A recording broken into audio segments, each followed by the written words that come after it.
The Orioles are on Masson on an absolutely gorgeous Wednesday night in downtown Baltimore. The Orioles take on the Pittsburgh Pirates. It's interleague baseball and the middle game of this three-game series. And hi, everyone. I'm Jim Hunter. Thanks for joining us as the Orioles look to make it back-to-back wins over the Pirates. They've won 3 straight coming into tonight's game.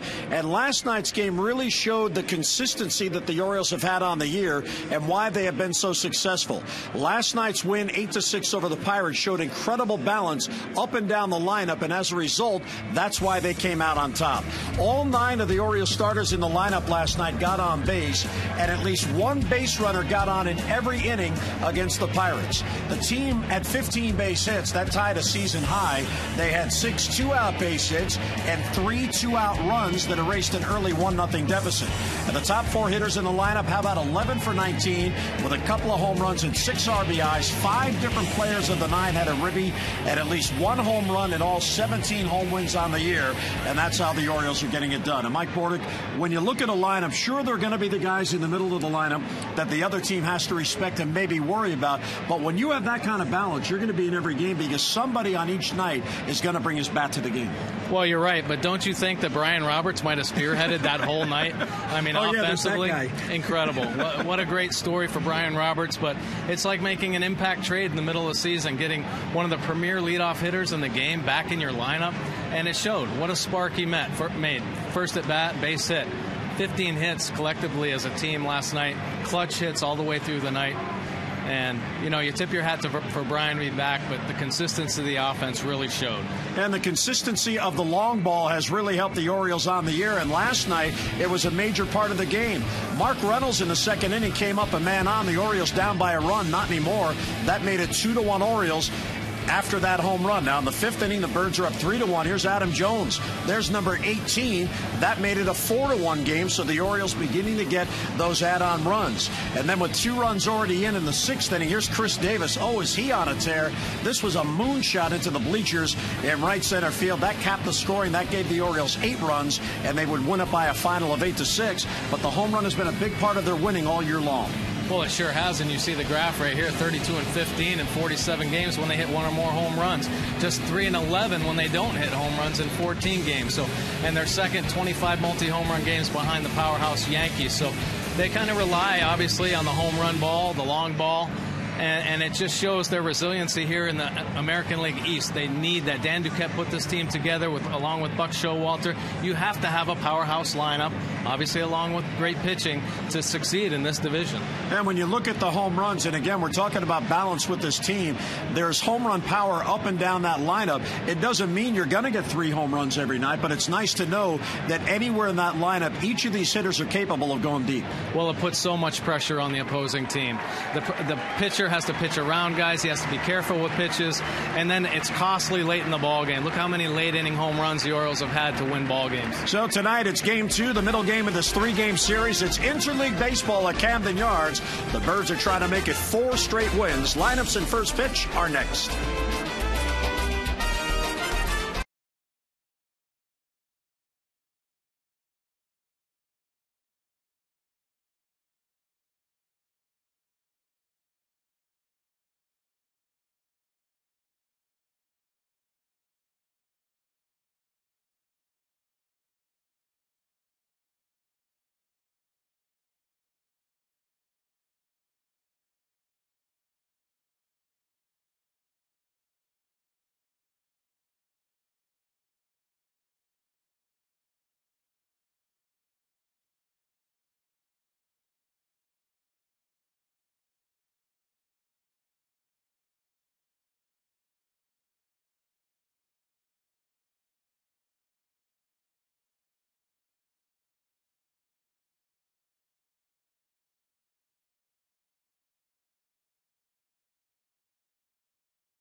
Is brought to you by Southwest Airlines. Find our fares online only at southwest.com. And by Jeep. Jeep in the unique brand of freedom you'll find only in the full line of Jeep vehicles. Visit Jeep.com to learn more.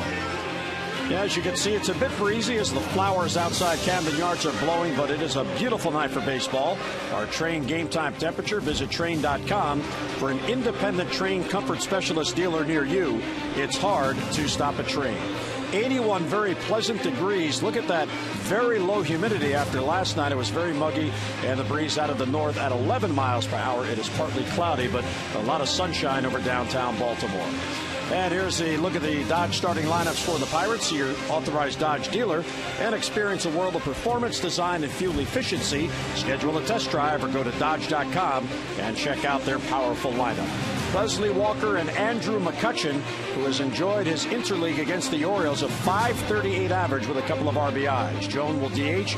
Casey McGee is at first. Alvarez at third. Tabaton right. Barmas at short. And Michael McKendry will catch tonight. He'll bat ninth. And here's the scouting report tonight on Jake Arrieta. Be opportunistic. You know, this is a great chance for Jake to take advantage of this opportunity. You know, after the injury to Brian Mattis, that terrible bunting accident pushed him back 2 starts. So this is a chance for Jake to really step up and prove himself and build his own confidence.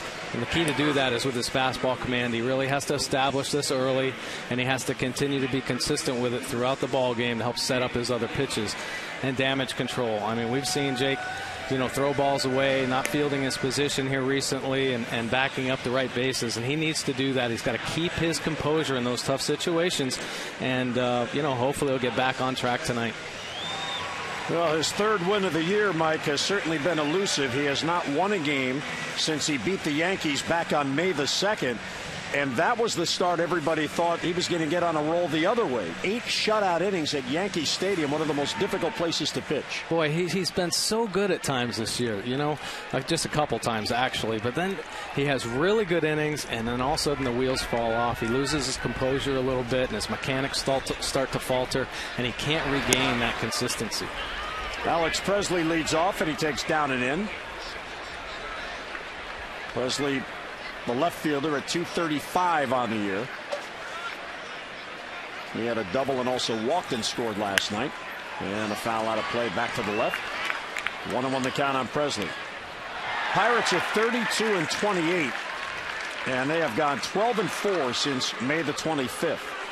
Only the Yankees at 13-4 have a better record than Clint Hurdle's club in that time. And how do you get yourself back in contention? Well, you do it the way they have. They have won 5 consecutive series. Line to left field. There is Pierce. And he has it for the out. So 1 away here in the first. And Mike, the Orioles last night throwing the leather around. How about that play by Hardy? And then Mark Reynolds on the back end. And Ryan Flaherty taking a base hit away. He went into the game after Chavez left with a bad hamstring. Yeah, great defense. And here's the defense tonight. Pierce over in left field. Adam Jones in center. Ryan Flaherty back in right. Bettman at third. Hardy at short. Brian Roberts at second base. Mark Reynolds at first. And Matt Wieters doing the catching. So that all-important first out for Jake Arrieta. Here's Neil Walker, switch hitting second baseman. And Jake misses down and away. Walker's a dangerous hitter. He's a .278, 4 home runs, and 27 RBIs. But last year he drove an 83 for the Pirates. And a foul straight down at the plate. And a ball and a strike on Walker. Good sign early, Jake being aggressive with his fastball. Seems to be pretty confident out there. But, you know, Jake's had great innings. He's had stretches of like 3 or 4 innings where he looks really good and confident, and mechanics are sound. And the 1-1 is off the plate outside. Well, by coincidence, because the Orioles had gone to a 4-man rotation when Buck Showalter made the decision after last Friday's start by Arrieta against the Phillies that he would go to the bullpen. There's the 2-1 to Walker, and there's a called strike, 2-2. He simply is stepping back into the rotation, and this would have been his day to pitch if he wasn't sent to the bullpen. So he is pitching right on turn and doesn't miss a beat. Well, you're right, but I think mentally, though, actually being sent down back into the bullpen or sent to the bullpen. There's Brian Mattis with his bruised nose after a tragic bunting incident. Well, big curveball, slow pitch, off speed, and Neil Walker swings through it and 2 away on the strikeout. Well, his first off-speed pitch of the night right here. Beautiful breaking ball. When he can establish his fastball, it sets up that breaking ball and also his changeup. So nice job right there by Jake. Our Nissan Pitch Tracks close a great deal now on your new Nissan. Hurry, the door to your opportunity closes July the 2nd. So this will be the big hitter now, because if he can get through this, 3 up, 3 down for Jake Arrieta. And McCutchen takes down low. What a hot hitter. I mean, he's dangerous in all aspects. You do not want him to make a mistake down and in or out over the plate. Just incredible numbers there, and it's really tough to hit that spot up and in. I think you just have to mix your pitches up against him, keep him off balance. Swings through a fastball, 1-1 the count. Arrieta, the game last Friday against the Phillies. He took the loss and lasted just 4 innings. He allowed 9 runs, couple of plays not made behind him, but he did not get the hitters after that. He allowed a couple of home runs as McCutchen takes low. A 2-run home run by Mike Fontenot after a pop wasn't called off the bat of Fontenot down the line. And then Shane Victorino hit a 2-run home run off him. 2 outs and nobody on. The 2-1 to McCutchen, swings through it, 2-2. So pretty good giddy up on that fastball here early on. Really looks nice and relaxed, just letting it work instead. You know, Jake falls into these patterns. He's such a strong guy. He tries to muscle up sometimes and overthrows, but here in the early going, just a nice smooth delivery, letting it come out of his hand. 2-2 on McCutchen, and a ground ball towards the middle. There's a base hit. So McCutchen will scamper to first as Jones plays it back in. There's a 2-out single. Well, the struggles for Arrieta are extensive. It goes back to that game on May the 2nd. He has lost his last 4 starts consecutively, and his ERA combined in those starts is 11.09. 24 runs, 23 earned in just 18 2/3 innings. He's taking his lumps, that's for sure. And you know, you hope it's a learning experience for him. You hope he comes out of it tonight and he learns something from this outing. And he constantly studies himself. He's in the video room, always looking at his delivery, talking to Rick Adair, and something will click for Jake Arrieta, and he will get back on track. And you hope tonight is the night it happens. Well, he's facing a team that is dead last in the National League in team batting. As Garrett Jones comes on, and he has hit better in these situations with men on base than he has with the bases empty. He is DHing tonight. And a pop foul out of play. Talking with Buck Showalter before the game, and he said, yep, when you play these interleague games, without a doubt, the National League teams get a bit of an advantage because when they go on the road, they get to add a hitter. And he mentioned, as Charlie Manuel did over the weekend, well, you stick Jim Thome in there for 12 at-bats, and Clint Hurdle has the same advantage here as last night. He had Matt Haig in there, and tonight he's got Garrett Jones. So one of his position players, his bench players, if you will, gets 4 at-bats. And a called strike in the inside corner, and it's 1-2 on Jones. Yeah, when you can slide a powerful offensive player into a lineup that's not used to having that extra bat, it really helps.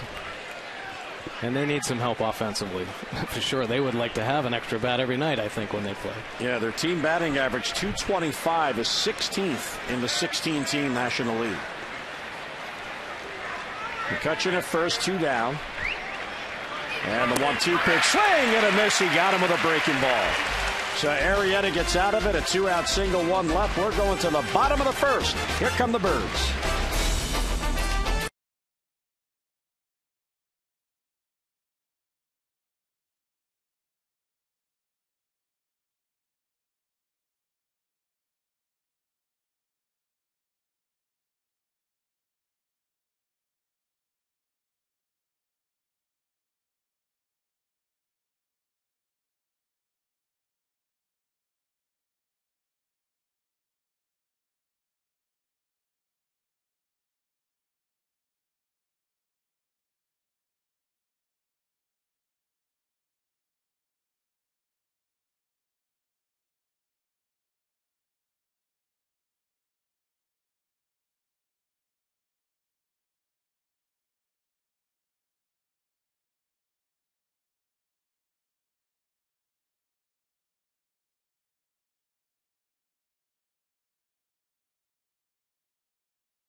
Base hit by McCutchen, but cannot score. Here come the Birds. And a look at the Southwest Airlines starting lineups for the Orioles. Brian Roberts leading off, then J.J. Hardy, 343, 11 home runs, 43 ribbies against the Pirates. Then Chris Davis and Adam Jones with Matt Wieters batting fifth. Mark Reynolds, Wilson Betemit, Steve Pearson left tonight, and Ryan Flaherty gets the start in right.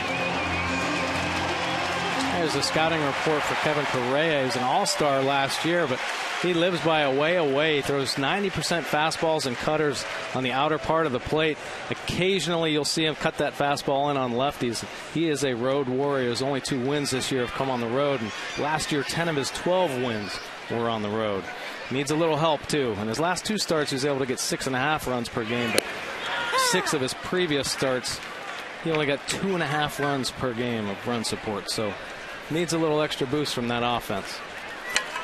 Correa, the 31-year-old veteran in his 10th season out of La Mesa, California, gets ahead of Roberts 0-1. And Brian looks over a fastball for a ball and a strike. B-Rob, the big return last night, 3 out of 4, and he got the base hit in his first at-bat, and he also had a base hit from each side of the plate in last night's game. Great to see. Foul back 1-2. And the Orioles in the leadoff spot. Well, May 1st through June the 11th. 3 home runs, 10 RBIs, the batting average at 195, on base percentage low, slugging percentage low, 5 steals and 17 runs. And Brian last night went 3 out of 4 with an RBI. And a good take, and it's 2-2. Well, there's some high hopes in the early part of the year with Nolan Reimhold out there. He got off to a great start in that leadoff role. Unfortunately, going down with the injury in the back, but it's great to have Brian Roberts, one of the best leadoff hitters in the game through this decade. Or the last decade, excuse me. Oh, he's hoping this decade as well. Yeah, exactly. 2-2 pitch to him is bounced towards the middle. To his left is Barnes. He gloves and throws on the run to get Roberts and 1 away. So nicely done by Barnes for the out. And here's the Pirates defense tonight. Presley over in left field, McCutchen in center, Tabata in right field, Alvarez at third base, Barnes, who just made that play at shortstop, Walker at second, McGee at first, and McHenry doing the catching. Pirates are 11th in the National League in team fielding, and here's J.J. Hardy. J.J. had a multi-hit game last night. He was 17th on the year. And Correa deals over but low, 1-0. J.J. 3 for 20 on the homestand, but one of those 3 is a home run. And there's a strike in the outside corner, 1-1. Well, that's what you're going to see. He's going to stay on the outer part of the plate with the cutter and the fastball and just nibble the edges and try to get you to chase off the plate. Line to left field, and that's going to fall for a base hit. A solid liner for J.J. Hardy in a 1-out single.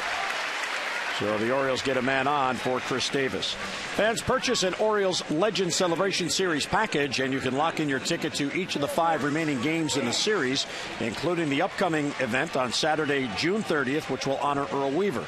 And at each game in the series, all fans receive the replica sculpture of that day's honoree. And if you order your ticket now, you'll also receive the replica Frank Robinson sculpture in case you missed it in April. So for your tickets, 888-848-BIRD, or go online, Orioles.com/legends.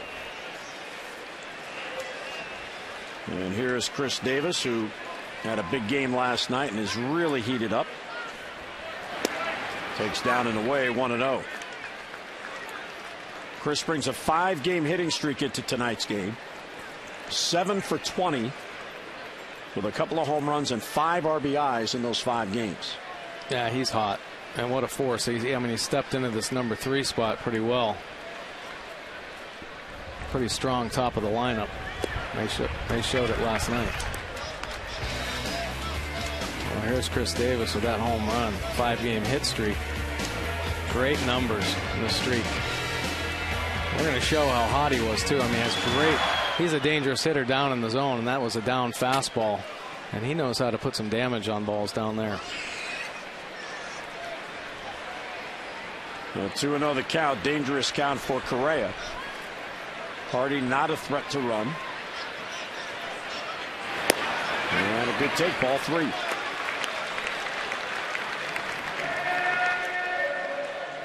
Correa, 4th round pick of San Francisco back in 2002.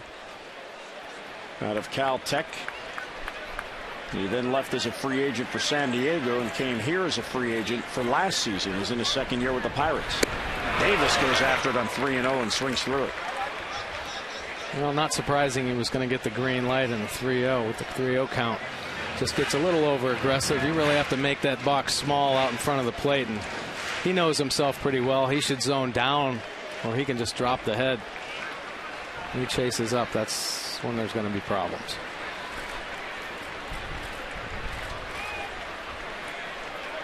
Well, 3-1 the count. And a foul tip at the plate. Held on to by McKendry. So from 3-0 to 3-2. Orioles have won 3 in a row. They have gone 5-2 in the first 7 games against the National League. Took 2 of 3 from the Nationals, 2 of 3 from the Phillies, and then won last night. Hardy edging his lead. Arrieta slows down his pace with men on base. And the 3-2 is lined to left field. Back on it is Presley. That ball carries, and it's off the wall and in play. Hardy heads to third. He'll be sent by DeMarlo Hale as Presley slow to get after it. And Chris Davis with an RBI double has given the Orioles a 1-0 lead.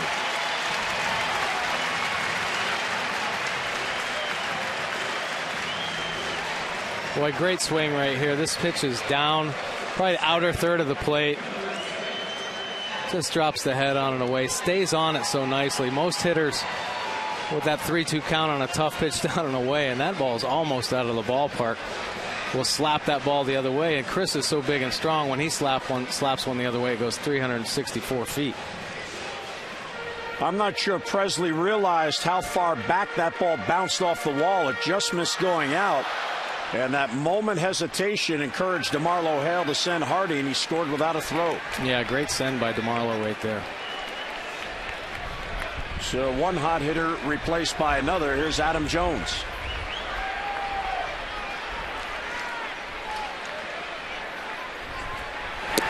And there's ball 1.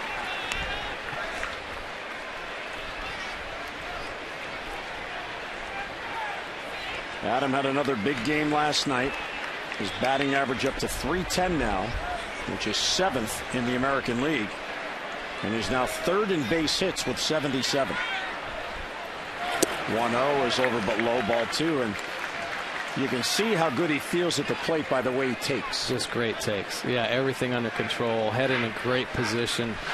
Nothing's leaking at all. His front side is staying closed. Really seeing the ball well. And Correa living dangerously, falling behind these power threats. 2-0 is off the plate, ball 3. Correa, Mike, has had fewer than 5 strikeouts in all of his 11th starts. And I bring that up because he's facing a team that has struck out more than any team in the major leagues. Opposites coming together here at Camden Yards. Yeah, we'll see what works out, but yeah, he isn't really a strikeout pitcher. He's more of a contact type pitcher. He doesn't have anything special that's going to put a guy away. You know, a nasty slider down and away. Really relies on locating on the outer part of the plate and pretty much pitching the contact. Adam took all the way on 3-0. And the 3-1 is low, ball 4, and he takes the walk. So 2 men on, a run already in, and still only 1 out.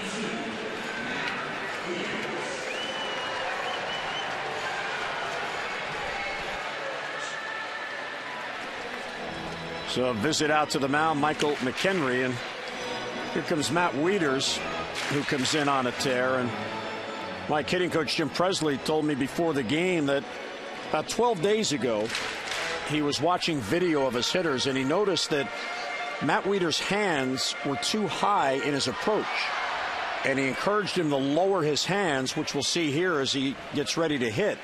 And ever since then, he has gone on a tear. One minor adjustment. You see where his hands are, they had been higher. Now, why would that be so critical when you're talking about maybe a couple of inches? Well, he's just shorter to the ball. You know, I mean, you try to be as efficient as possible with your moves. When you're feeling good and strong, you can get your hands up there a little bit more, and your body will be on time a little bit more. Eventually, you'll see his hands go back up a little bit higher as the season goes, and probably as this streak keeps going along, he's going to feel better and better, and his hands might continue to raise up into his more natural position. But when you're struggling at times, you have to make subtle adjustments, and a lot of times it's just being shorter to the ball, and it might just mean lowering your hands or opening your stance a little bit to see the ball. Just subtle moves, and these changes happen. Matt Wieters he'll probably make 20 adjustments this summer. You know, we see guys like Nick Markakis. It seems like every night he's doing something, or every week there's a different subtle adjustment that he has to make. And there's Presley. And Press watches these guys like a hawk. He studies his hitters. He knows what makes them click, when they feel good. Sometimes subtle hand positions just gets guys back on track to limit some extra movement.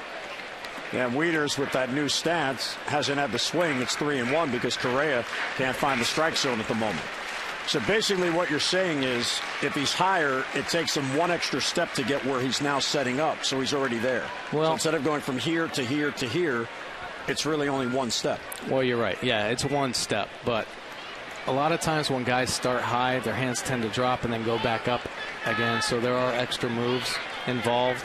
And, you know, we've talked about Matt through the course of the early part of this year, how much catching he's already done, catching the extra inning games. And sometimes when you get worn out, you just don't realize that your timing's off and your hands can't get up into a better hitting position. Correa getting himself in a big load of trouble here, 3-1 with 2 on. Wieters, a bouncer, backhanded by the first baseman McGee. The second one, back to first, and there's a double play with the pitcher covering up.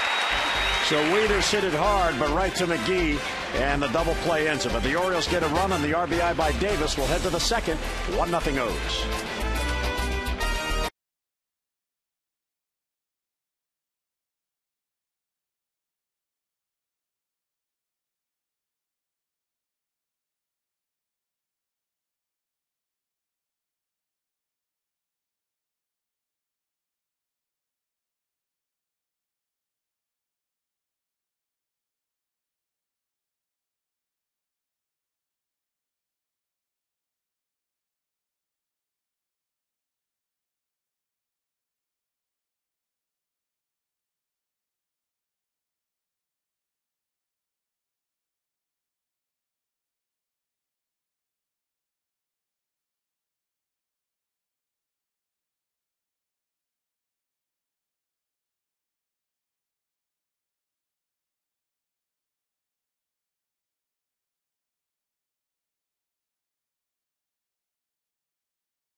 Second room of flooring free, 877-241 Luna.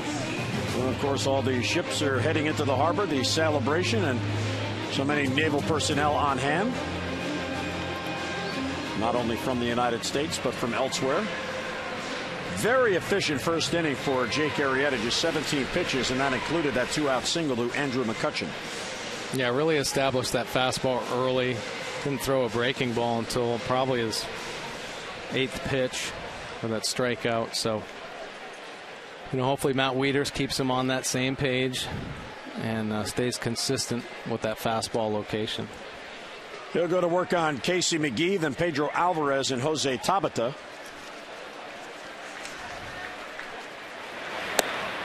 And there's a strike.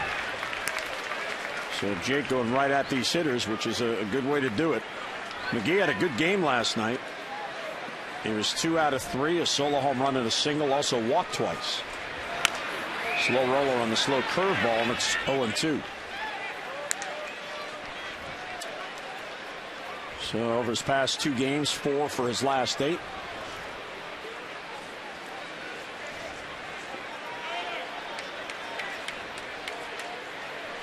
Arrieta deals 0-2 and he misses low. Played his college ball at Fresno State. He was originally drafted by the Cubs back in 2003. 1-2 just off the plate. Very close pitch. Yeah, really good pitch right there by Jake Arrieta, and even better take by McGee. I didn't know how he laid off that pitch.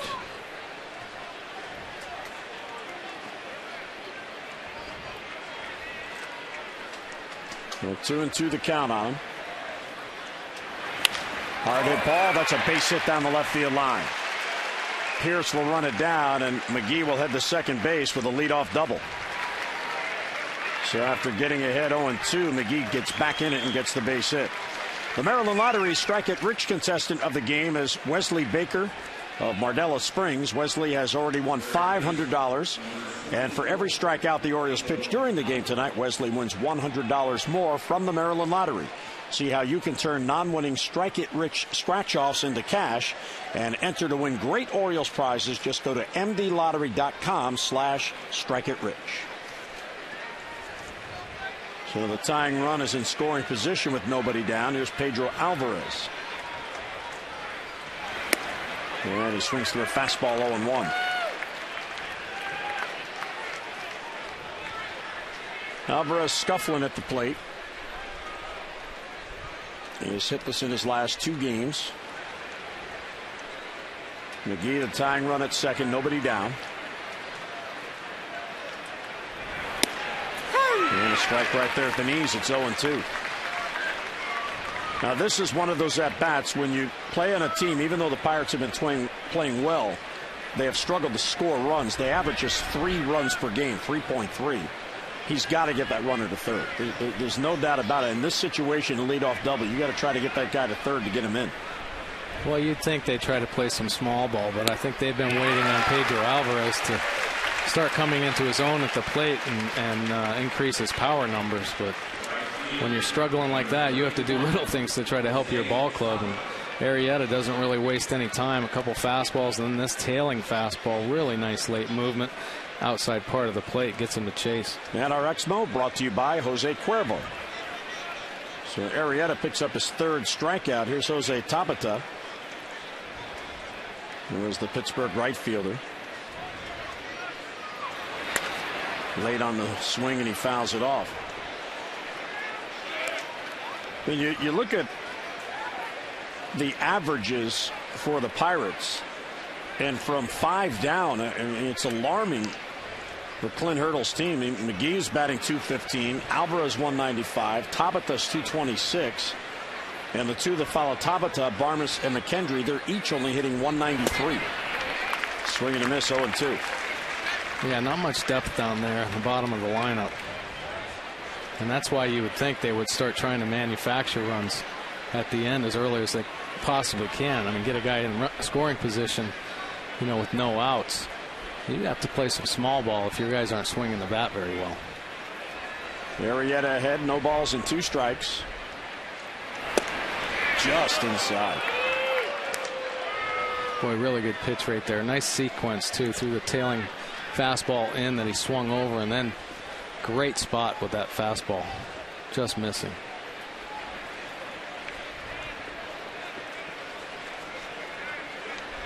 Tabata, the 23-year-old out of Venezuela.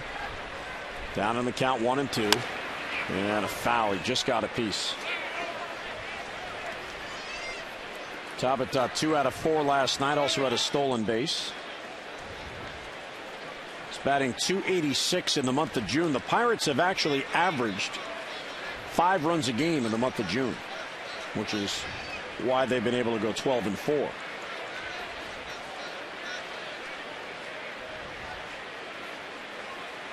And Arrieta steps off. He had the sign, then thought better of it and stepped off.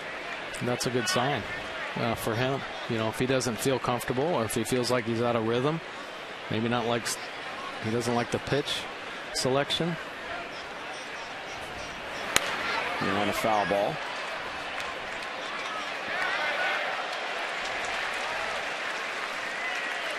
Or maybe just to remind himself of something. You know, I think Jake's gone through so many times, rough times on the mound, and that, you know, he might need little subtle reminders. And that might have been a time where he just stepped off and said, okay, listen, stay within yourself, stay composed, make a good pitch. A ball and 2 strikes. And it's inside 2-2. It is encouraging to see that he's working both corners. It is. Well, this is the best. He hasn't missed the spots he's thrown to, facing this hitter here, Tabata. Really working him well. Inside part of the plate especially. Looks like a breaking ball or cutter he may throw here, getting the chase. 2-2, and he fouls it off. Well, another 2-seamer in. Arrieta, since his win May the 2nd at New York, has made 7 starts, and he has gone 0-6 with 1 no decision. And the no decision, he actually pitched really well. That was in Washington in the first interleague game. He went 7 innings, allowed 1 run, but it was a 1-1 game when he left. 2-2. Runner at second, 1 down. And he got him. So Tabata swings through it, back-to-back Ks and 2 men out. Boy, really stayed aggressive with his fastball and his 2-seamer. Look at all the dots on the inner part of the plate. And that one has nice late action down. Gets him to swing over the top of it. Really impressive group of pitches right there, hitting all his spots. So Arrieta back-to-back Ks. McGee, who led off with a double, is still at second with 2 down. And here's Clint Barmas. Swings through a breaking ball, 0-1. So he just throws 8 fastballs and then drops a breaking ball off to Barmas.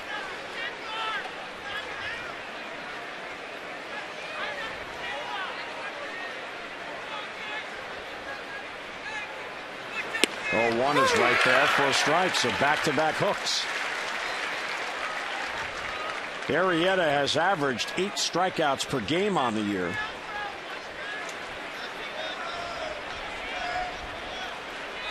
He is a strike away from getting out of a jam here in the 2nd inning. The 0-2, he got him. He chased a high fastball. Arrieta comes back to strike out the side after the leadoff double by McGee. We're going to the bottom of the 2nd at Camden Yards. Arrieta settling in, 1-0 O's.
As you enjoy a cold one to look forward to Miller time later in tonight's game, brought to you by Miller Lite. Jake Arrieta in the 2nd inning got ahead of each of the 4 batters 0-2.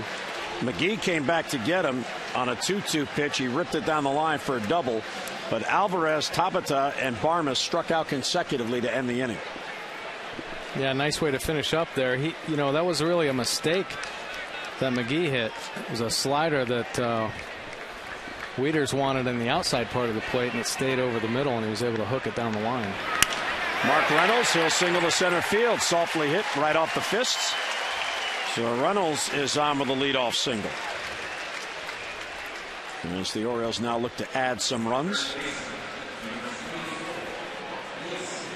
Well, Reynolds last night had a 2 out of 4 that snapped an 0 for 12, and he starts off here with a single tonight.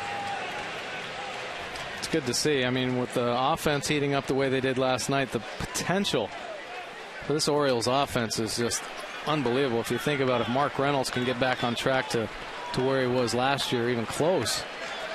And then with Adam Jones and Davis and Wieters, J.J. Hardy, Brian Roberts back in the lineup. Wow, what an explosive offense. Robert Andino there, you see leaning against the wall of the dugout, talking with Buck Showalter. Maybe looking over that bat that Mark Reynolds just singled with. Robert is handling this very well. Up until yesterday, he was a starter, and now he's a very important role player on this team. There's a strike taken by Betemit, and it's 0-2. Yeah, I talked with him a little bit earlier today, and he understands his role. He's excited for the team to get Brian Roberts back, and he just wants to be on a winning team and do whatever he can to help, and he's going to prepare himself. I was watching him take ground balls at short, at third base. He's taking fly balls, so he's ready for that role. And a fastball outside as Betemit lays off, a ball and 2 strikes. Correa pitched 6 years for San Francisco. He won 14 games there. Pitched a lot out of the bullpen as a Giant. That was his first stop in his big league career. And the breaking ball in the dirt, 2-2. He then went to San Diego for a couple of years and went 22-21 because he had 59 starts. And he's been a starter with the Pirates. He's in his second year, and he's 14-16 as a Pirate. 2 balls and 2 strikes on Betemit with Reynolds at first. Line drive deep to right center field. Back it goes, and that ball is on the warning track and in play. Heading to third is Mark Reynolds. He will be set by DeMarlo Hale. No throw to the plate. And Betemit on the RBI double has given the Orioles a 2-0 lead.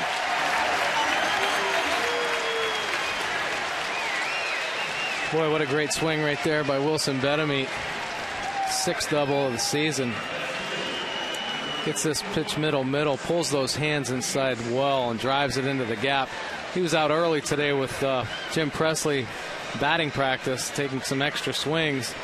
And Press said, listen, everything I'm telling you right now, when you step into the box in the game, don't think about a thing. Just be aggressive and trust what you've been working on. And boy, that's a good sign.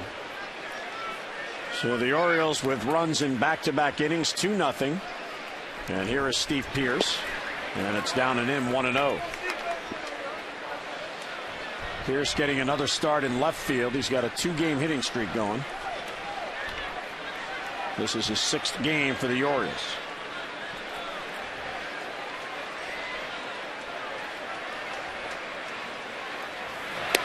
There's a strike in the outside corner, 1-1. So Betemit, after that leadoff single by Reynolds, fell behind 0-2. Got the count even and then got a pitch to drive. He had gone 31 consecutive at-bats without an RBI prior to that base hit. So breaking out of that. And the ball hit through the middle. There's a base hit for Pearce. Betemit will be sent. McCutchen gets to it. The throw comes into the cutoff man, and it's a 3-0 Orioles lead. As Steve Pearce picks up his 3rd RBI as an Oriole, the former Pirate, hurting his former team. Yeah, he got this pitch up in the zone and just spanked it.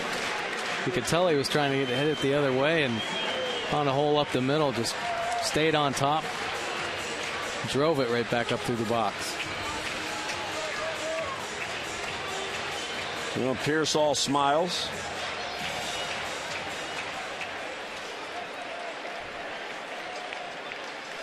And here is Ryan Flaherty, who is getting a start tonight in right field. Andy Chavez sitting it out. And he shows bunt. He takes it high. There's an intriguing dynamic in this series with Ryan Flaherty and Pedro Alvarez opposing each other. They were teammates for 3 consecutive seasons at Vanderbilt. They were each recruited out of high school at the same time. They showed up at freshman, and they started alongside each other on the left side of the infield. Flaherty at short and Alvarez at third for 3 years. And they're very good friends, and they still do a lot together in the offseason. There's Alvarez at third, and they were each a first-round pick in 2008, with Flaherty going to the Cubs. He was a supplemental first-round pick, and Alvarez went to the Pirates, and he was a very high draft pick. In fact, he was number 2 overall in that draft. Runner goes, hit and run, and Flaherty fouls it back. Well, it's not often that you're going to have not only a former college teammate, but somebody that you were recruited with together. You played all 3 years together. And then in the draft, you were both drafted in the first round to different teams, but in the same draft. Yeah, beautiful, right? I mean, how exciting is it for both those guys? And there they are. Flaherty and Alvarez, both from Vanderbilt. That's pretty exciting. You go through the minor leagues, you experience so much together. Obviously, college ball, and then getting the opportunity to play at the big league level. 1-1, he bunts first base side. It's a beauty. And tagged out by the pitcher Correa, but going to second base is Pierce. That should be a sacrifice. And another runner in scoring position with 1 down. Well, fans, tomorrow the Orioles and the Pirates will wrap up this 3-game series at 7:05 and the final game of the homestand. So coming out to the ballpark and help support your Birds. The Orioles are playing exciting baseball. For your tickets, 888-848-BIRD, or get online at Orioles.com. We'd love to have you out here and get behind these Orioles.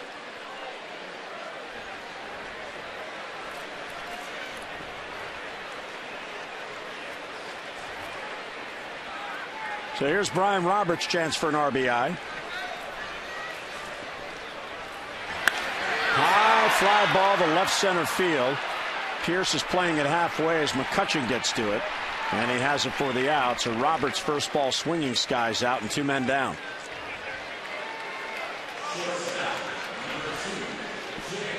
So Correa's an out away from getting out of it without any further damage.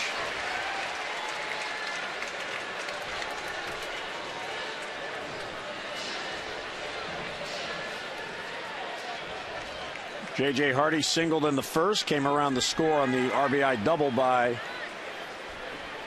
Chris Davis. Orioles already have 5 hits in this game through an inning and 2/3. Fastball's high, 1-0.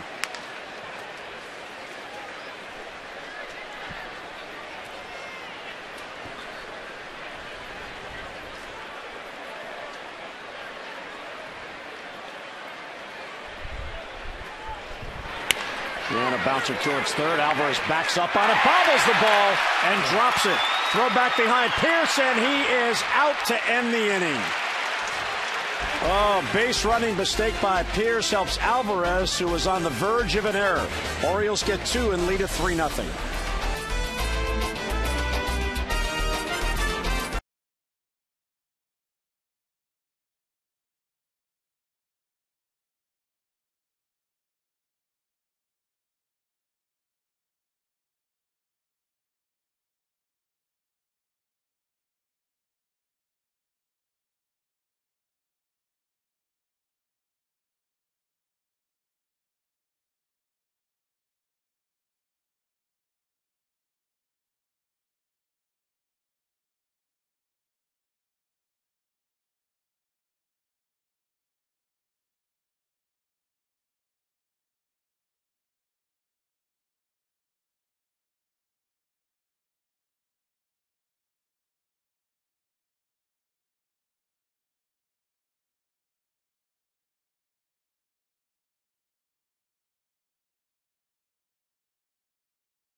out of the glove, and he ended up running himself into an out. Yeah, he did. It's unfortunate because he made the right read initially, and then he thought the ball got away from Alvarez, so he tried to be a little bit more aggressive.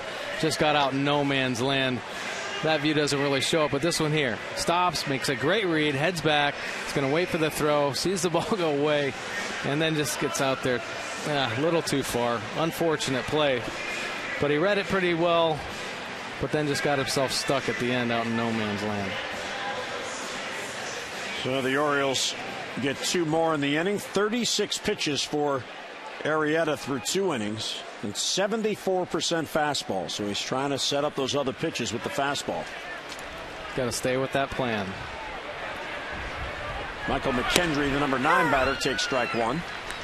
McKendry, Presley, and Walker against Arrieta here in the 3rd.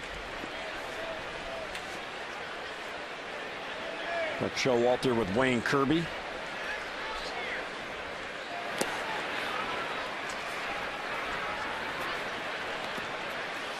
So Michael McKendry, the other catcher.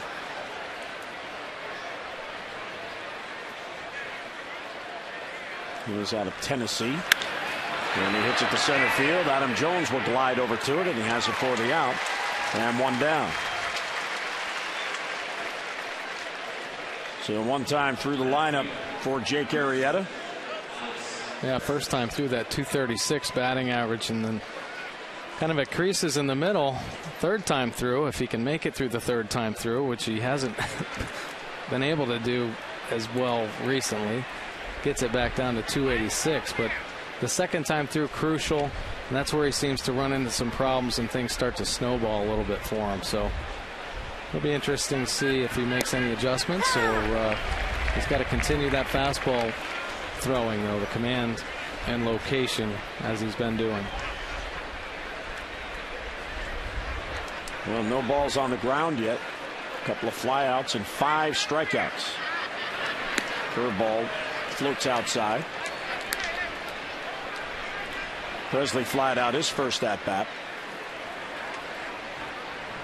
If you look at the stretch that Jake is on, he's happy to have a lead and hoping to be able to just keep it.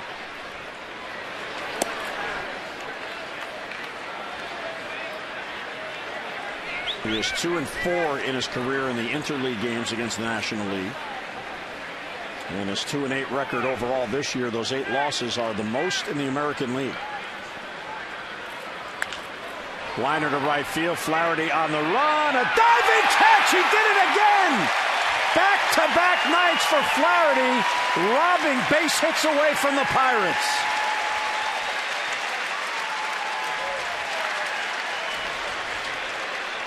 I'll tell you what, his route might not have been that great off the bat, but he had a great first step. Now, when you put infield, that's a great effort right here. Just lays out. That ball's diving down, and he goes after it. Super play right there by Ryan Flaherty. And our Exmo brought to you by Toshiba. I don't know how many times you see an infielder that gets put in the outfield. They become really good because they're great at closing distance. They have great first steps, anticipation out there. He's using the same footwork to get that jump on a ball that he did at shortstop or any infield position he plays. And then it's just making adjustment how the ball is moving off the bat in that distance. Neil Walker takes a strike 1-1. Well, I've been told that shortstops are the best players on the field, so it's and I'll tell you again, they are. Oh, that's right. You told me that. The former shortstop. Here's the 1-1. Swung out and missed. Couldn't catch up to the fastball. So Arrieta helped out by his defense and inspired here, and he gets ahead of Neil Walker. A ball and 2 strikes.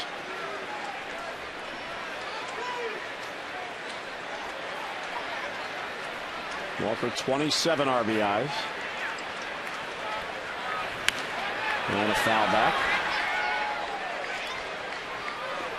Well, in Jake's last outing, the defense, there were some plays that probably could have been made behind him and unfortunately weren't. Kind of led to a snowball effect, and Jake couldn't recover from it. You hope a play like that from Ryan Flaherty might keep Jake on top of his game and really have a successful outing. 1-2 the count. Check swing, appeal to third. He went too far. Wieters tags him out, and there's your inning. So Arrieta has a 3-up, 3-down inning, helped out by Ryan Flaherty, who robbed Presley. Mid-third at Camden Yards, 3-0 O's.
To you by Acura. Acura Advance. By Navy Federal Credit Union. Navy Federal Credit Union serves the Army, Marine Corps, Navy, Air Force, the Department of Defense, and their families. Federally insured by NCUA. And by Verizon Fios. Welcome to America's fastest, most consistent, most reliable internet. Welcome to life on Fios. What a gorgeous night we have downtown. One of those Chamber of Commerce days. Here's Chris Davis. First ball swinging, fouls it back.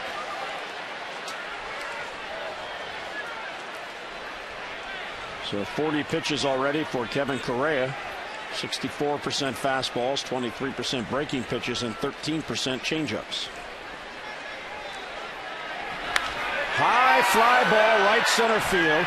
Back on it is Tabata. He's got to play. And he has it for the out. So Davis got it, just got under it, and it's a long fly ball out and one away. And time now for our AT Mobility Trivia Fact. Adam Jones' 18 home runs this year are the most by an Oriole through 61 team games since Brady Anderson had 20 through 61 games in his 50 home run season back in 1996.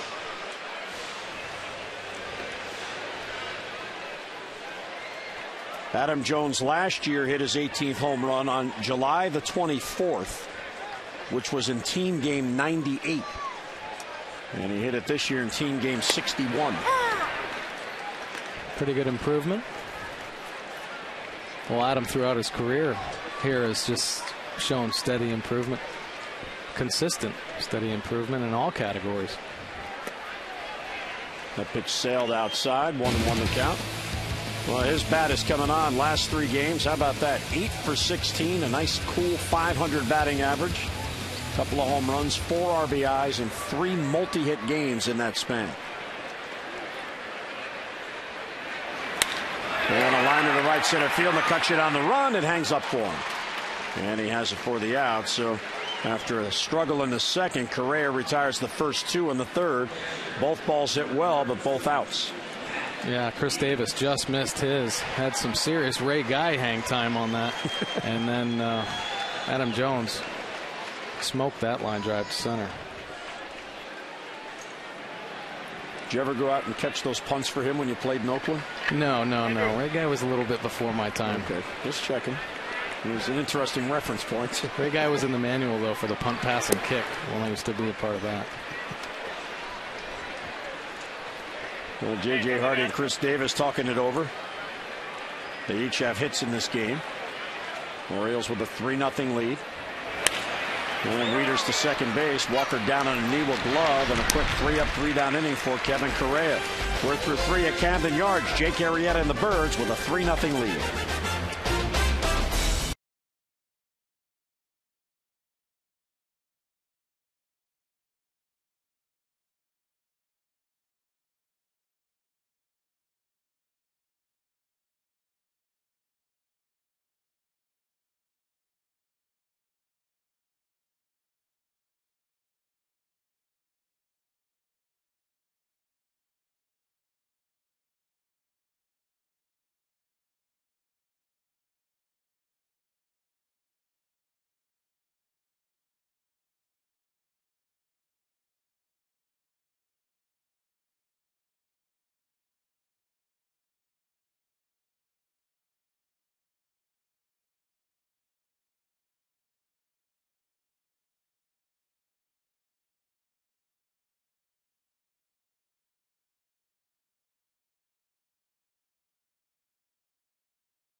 It's a good sign. There's Brian Mattis, who yesterday fouled the ball off his nose in bunting practice with the pitching machine.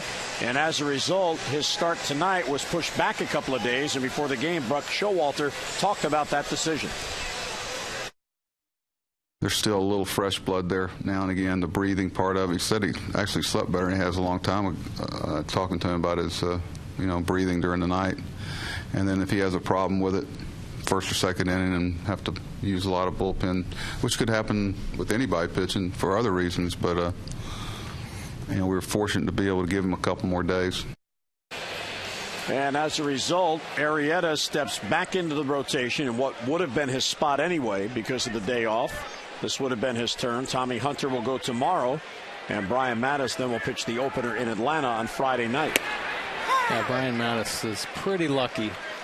Pirates have pitcher A.J. Burnett that in spring training fouled a bunt off of his face, and it hit his eye socket and had to have some surgery. So very dangerous if your technique is off. You can get hurt pretty badly, and Brian was pretty lucky. And fortunately, they've ironed out his bunting mechanics, we hope. 1-1 on McCutchen. There's a strike, 1-2. Well, you were one of the best bunters I ever saw. You were out there pitching. Were you giving him some tips? Well, no, I wasn't. I was listening to Wayne Kirby, though, who was giving him some great tips just about his hand position. Ground ball towards short. Hardy to his left and gets the hustling McCutchen down the line, and one away here in the 4th inning. Fans, Saturday, June 23rd, the Orioles take on the Nats at 7:15. And the first 10,000 fans 15 and over receive the 20th anniversary Oriole Park at Camden Yards tumbler presented by Ocean City, Maryland. So don't miss this fun collector's item celebrating the ballpark that forever changed baseball. Get your tickets in advance and save by calling 888-848-BIRD or online at Orioles.com. Garrett Jones struck out his first at bat, batting out with 1 out, nobody on.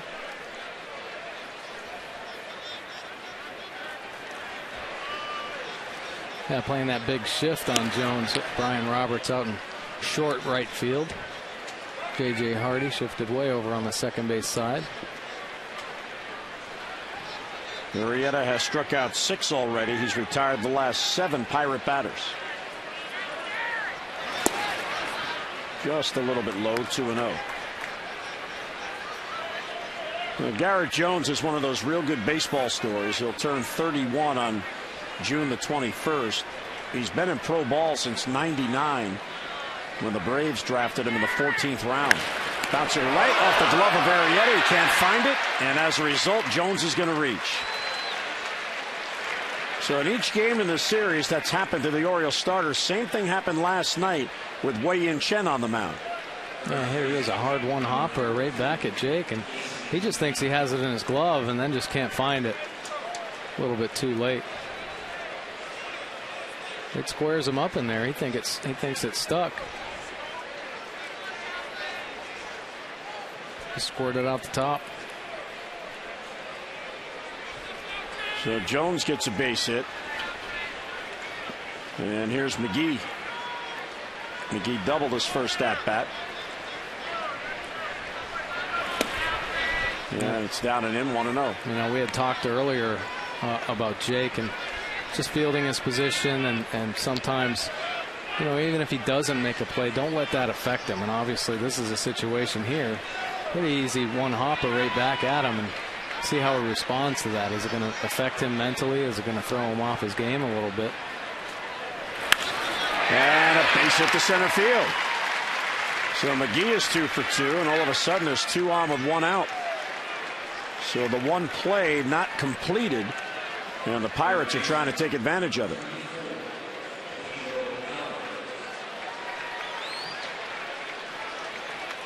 And Matt Wieters going out just to settle him down a little bit. Totally trust that he's been great up to this point. And this is where he has to kind of regroup the troops and limit the damage. You know, he obviously not helping himself on that comebacker and left the pitch up over the plate for the base hit. So he's in a tough situation here, but make a good pitch and get out of it. Just 1 pitch away. Pedro Alvarez will take ball 1. The one thing Alvarez can do is hit it a long way. He's got 8 home runs on the year. So his runners in scoring position numbers. Jones at second, McGee at first with 1 out. Tapper right back towards the mound. Arrieta has it to second, 1 back to first, not in time for a double play. The double clutch cost the Orioles there. As Arrieta got to it, he just couldn't get the handle on it. And Alvarez legs it out at first to keep the inning going. Yeah, here he is right back at him. Good to test himself again, but he wanted to make sure. A little double clutch on top of the mound. Not enough time to get Alvarez hustling down. Puts himself in a pretty good position. Make sure he gets the out anyway. Well, Garrett Jones ends up at third with Alvarez at first and 2 out. And Arrieta goes to work on Jose Tabata, who struck out his first at bat.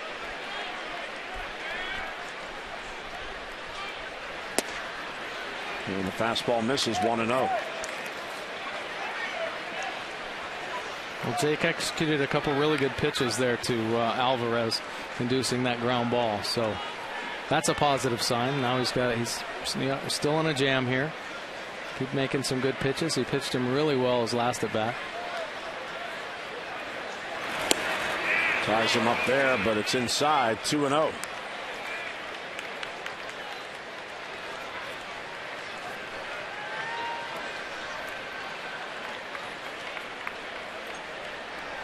There's not much difference, left-handers or right-handers, against Jake. As Alvarez gets his lead. Ball 3 outside.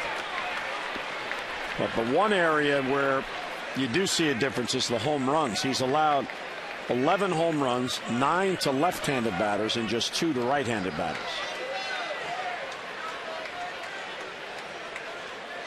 The 2 right-handed batters to take him deep are Adrian Beltre of Texas and Ian Desmond of Washington. The 3-0 to Tabata. Yeah, it's a strike, maybe a high strike, but he'll take it, 3-1.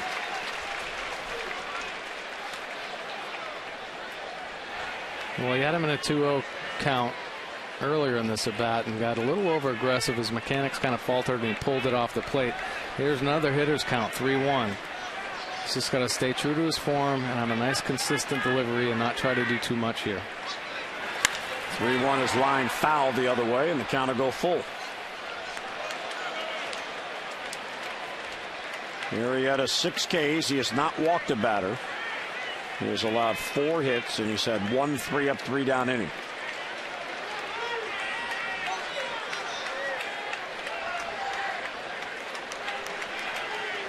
Jones at third, Alvarez at first with 2 men down.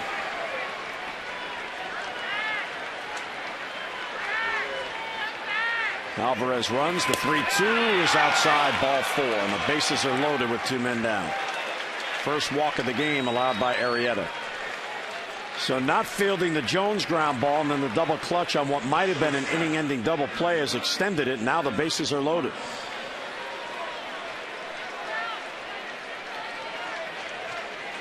And here is Clint Barmas, the Pittsburgh shortstop. He struck out his first at bat.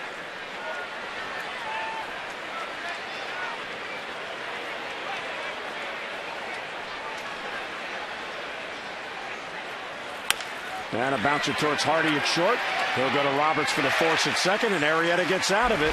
So nicely done. 2 hits, a walk, and 2 men left through 3.5. 3-0 O's.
The Pirates, Orioles are in a stretch of 15 straight games against the National League, and on our Wired Wednesday, we asked Buck Showalter if he still enjoys the interleague schedule.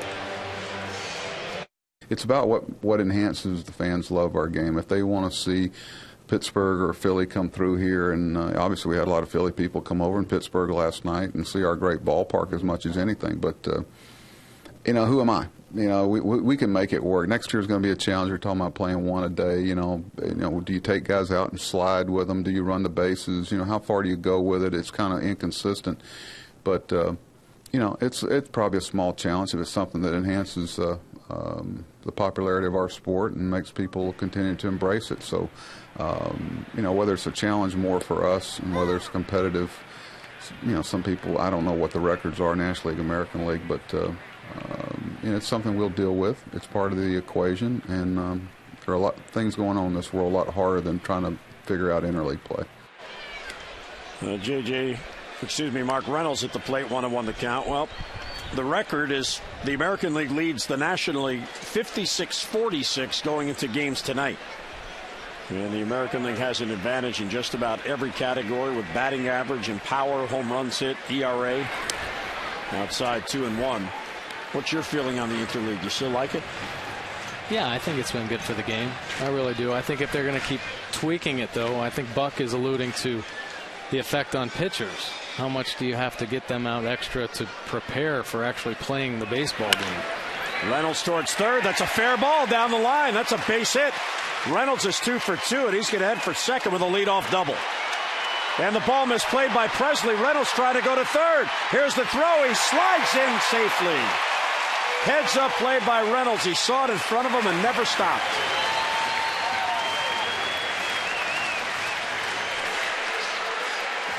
Well, that was a great job by Mark. He sneaks this one right down the left field line over the bag. Umpire with a nice call. And Mark, like you had mentioned, he sees the play in front of him. He doesn't even have to pick up DeMarlo Hale at third. Why do you need a third base coach in that situation? Trust yourself. You've been playing baseball your whole life. You see the play in front of you, and he made it pretty easily. So he's at third, and Bettamy can bat with the infield drawn in. And hooked foul. Look out.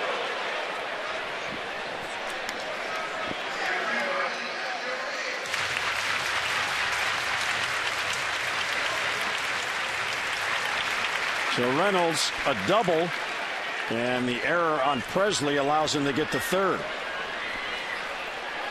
And the 0-1 is hooked foul again, and again look out. Man, Wilson scattering the fans down there in the end of the dugout.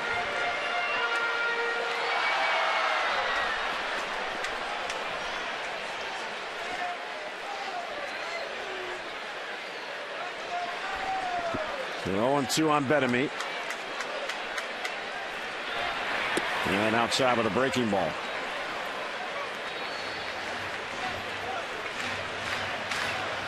Correa is 5-6 in his career in the interleague games against the American League, and he won his prior start against the Orioles, so 1-0 against the Birds. Orioles looking for more add-on runs here in the fourth inning. 1-2 on Bettamy. High fly ball to right. That should be deep enough. Reynolds will tag. Tabata battling the wind, gets under it. Here comes Reynolds. Here comes the throw. And the slide. He is safe. Got the hand in ahead of time. Real good throw by Jose Tabata, but Reynolds hustles in. Sac fly and an RBI and a 4-0 Orioles lead. Well, nice job by Bettamy to get the sac fly after falling behind 2 strikes. And boy, that's a strong throw from the right fielder, but catcher gives him that outside part of the plate. Mark Reynolds takes an aggressive slide to that back corner and then gets a little bit of a face full of dirt. Kind of a rough slide there for Mark, but anything for that run. Well, Bettamy has a 2 RBI night. He now has 25 on the year, and here's Pierce, who takes a fastball high. So the precious add-on runs, and that error has hurt the Pirates because Reynolds would have been at second base and not able to score on that fly ball. There's a strike at the belt.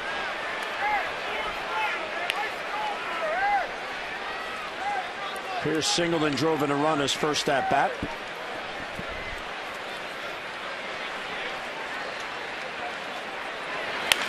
And a bouncer towards third. Alvarez in between hop. Off the bag, the tag by the first baseman McGee, who may have been spiked.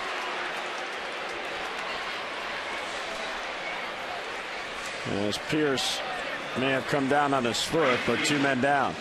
This day in baseball history brought to you by Ocean City, Maryland. Make memories of your own this summer. Book your vacation at OCOcean.com. Well, on June 13th, back in 1999, Cal Ripken Jr., the first Oriole to go 6 for 6 in a 21-1 interleague rout of the Braves. That was in Atlanta. You were in the game. Yeah.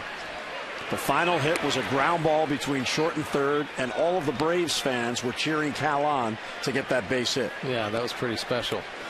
Pretty good routing right there of the Braves as well. But great night for Cal. Obviously, another thing that stands out in my mind that night was Jeff Rebele ended up getting in that game late. Mark Remlinger came into pitch and about took his head off. He almost had a big brawl. Why did they always throw at Reb? I don't know. Yeah, he wasn't the one that got all the hits. He was just coming in as a defensive replacement at the end. He was the guy they always went after. Right. But he owned Randy Johnson. Yes, he did. So that was the game that Mike Messina pitched and was very happy for all that run support. You know, you win 22-1, your starting pitcher's happy. Yeah. Of course, he had a lot to do with it on the other side, keeping it to 1. You're right. Ryan Flaherty up, 1-1 the count. 4-0 Orioles. And a swing and a miss, 1-2. Flaherty had a nice at bat in his first plate appearance. Showed bunt on the first pitch, and then Buck gave him the hit and run on the second pitch, and then was able to get the sac bunt down. Help advance Pierce to second base. Base is empty with 2 down. And that's swept foul up the first base side. It's pretty versatile. I mean, he can handle the bat. He's a big guy. He's had power numbers in the minor leagues. We see what he can do on defense all over the field. Makes nice plays. And I think it's smart that Buck gave him that opportunity for hit and run. His average isn't quite there, but those are situations where you get the infielders to move around and maybe find a hole. But then when that didn't work out, hey, get a sac bunt down and help your team. 1-2 the count. And the breaking ball outside.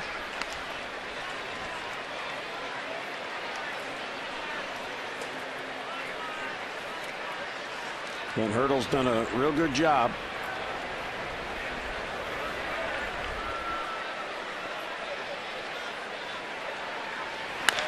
And a big bouncer to second base. Walker plays the hop.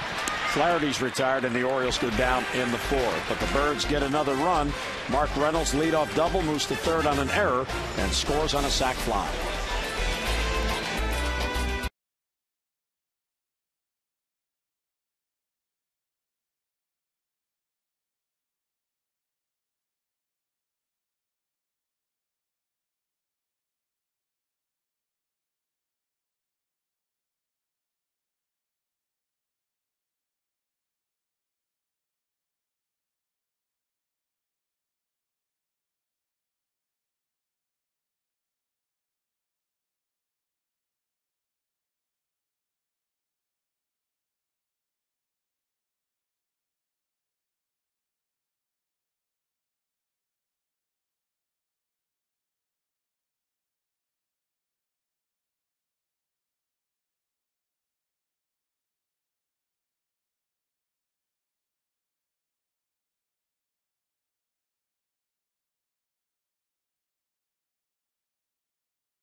Wherever Buck Showalter puts him, Home Depot doing more on defense. Well, here he is last night robbing McCutchen.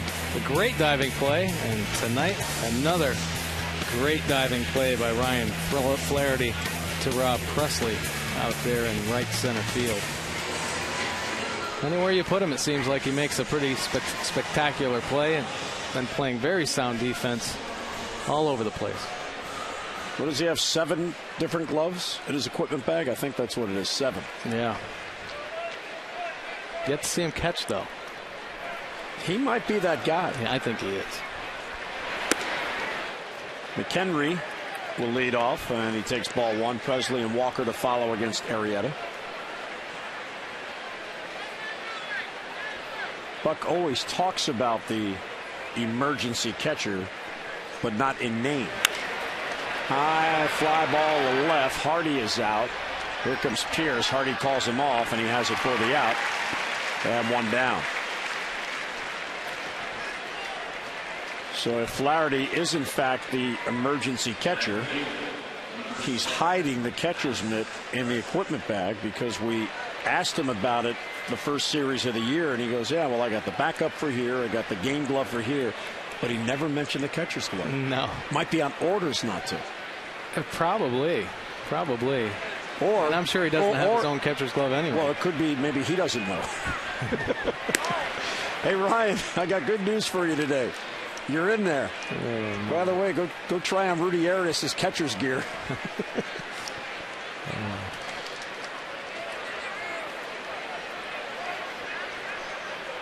Alex Presley takes ball 1. There's a strike, 1-1. Well, Arrieta, without a doubt, is just attacking the hitters, and that's a real good approach, and something that I'm sure the Orioles have been waiting to see. He's got good stuff. Trust it and go right at him. Right, and he had a bump in the road that last inning where he didn't help himself in that comebacker and got himself into a little bit of a jam, but found a way to work himself out of it, limiting the damage and making adjustments. And here he is coming back in the fifth inning. Gets a leadoff out. So it looks like he's settled back in. 2-1 is lined and a base hit over the leap of Benavides. Pierce is hustling over. Presley's trying for two. Here's the throw, and he'll make it standing. Boy, he's got good speed. So there's a one-out double. He just slapped it the other way. And a one-out hit here in the fifth inning for the Pirates. Well, tonight's Masson mobile word of the day is Baltimore. Text Baltimore to 29292 for your chance to enter to win a meet and greet with Adam Jones. Stay tuned to Orioles games all week long on Masson for more chances to enter and win. And there is Mr. Jones. So Presley doubles. He's 1 out of 3. He's there with 1 down. Here's Neil Walker.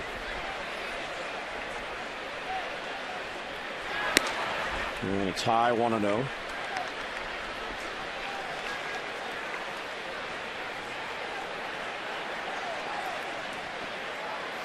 Walker, a first-round pick of the Pirates in 2004, and he had to be thrilled because he grew up in a suburb 16 miles north of Pittsburgh. And he gets drafted out of high school by his hometown team. Takes a strike, 1-1. Gibsonia, Pennsylvania. He went to Pine Richland High School there and was a star, and the Pirates made him the 11th overall pick in 2004. Boy, that's special. I know that a lot of organizations like to be able to draft from their area, you know, as a sign of, you know, get some support from the communities. But when you have a top-notch player right in your local area and you're able to, you know, be able to pick him up and be a part of the program there, it's pretty special. Orioles, obviously, with Cal Ripken being right up the street and hometown hero.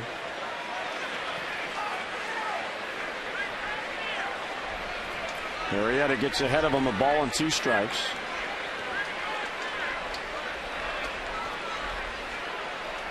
Here's the 1-2. It's inside. Well, in that 04 draft, you had Verlander. He went to the Tigers. Billy Butler went to Kansas City. Jared Weaver, speaking of hometown, he's a Long Beach kid, right?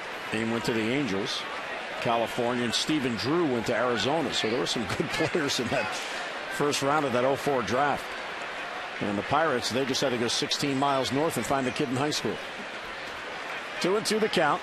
Runner at second and 1 down. Swing and a miss. He got him on a breaking ball. That has been a tremendous outpitch, Mike, for Jake on the night. There's number 7 and 2 men out. Well, it is when, you know, his fastball's been so good and that breaking ball is so hard and tight that he's going to get chases like that. That pitch bounces on the plate. And that's a swing and a miss. And it's all set up, I think, off his fastball. When he's able to locate that, guys have to turn it up a notch to try to catch up. And just when you think you see that arm speed come in with that breaking ball, they can't let up. Andrew McCutchen now. And a breaking ball for a strike. And it's 0-1.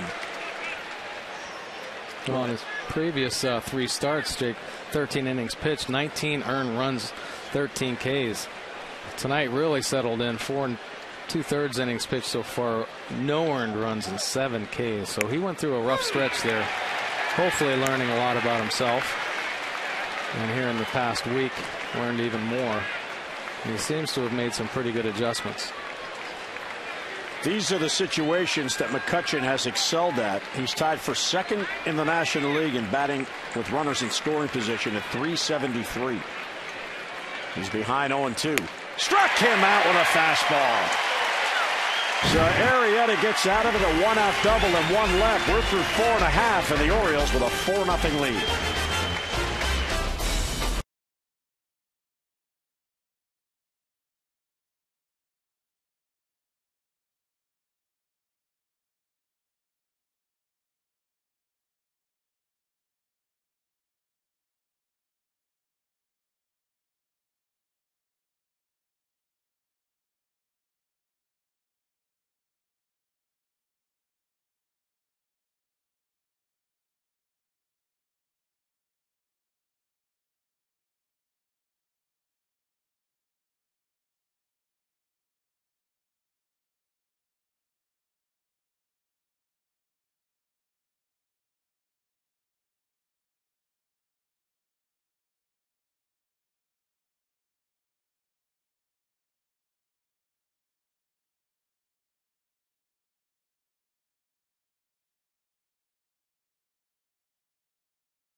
Game flow is all about Jake Arrieta, who has pitched 5 scoreless innings on the night as the Orioles taking on the Pirates in the Interleague. And hi, everybody, Jim Hunter and Mike Bordick. And there's a real excitement around this team again.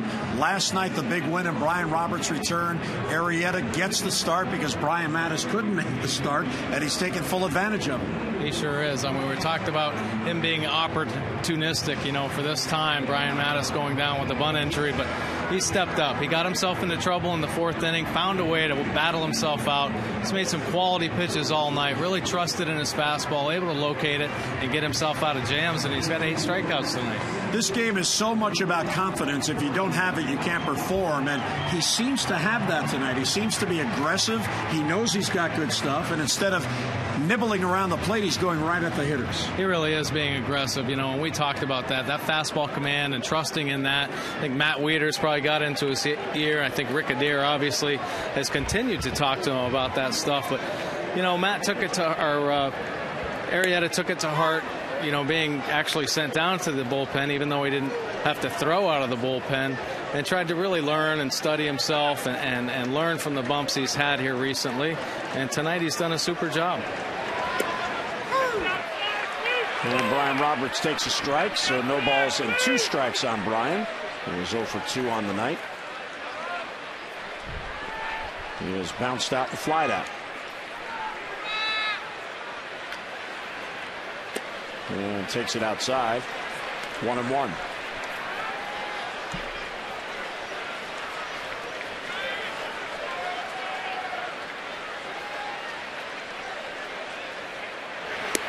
And he's down on strikes. Good breaking ball in the outer part of the plate. So Correa picks up his first strikeout. And Brian Roberts is down, leading off in the 5th. Yeah, I haven't seen many really good breaking balls tonight from Correa, but this is definitely one of them. Late break at the end. Brian tries to fight it off. Just unable to get to it. Here's J.J. Hardy. And the fastball sails outside. J.J. singled and scored in the 1st and bounced into a force play in the 2nd. And a little bit low, 2-0.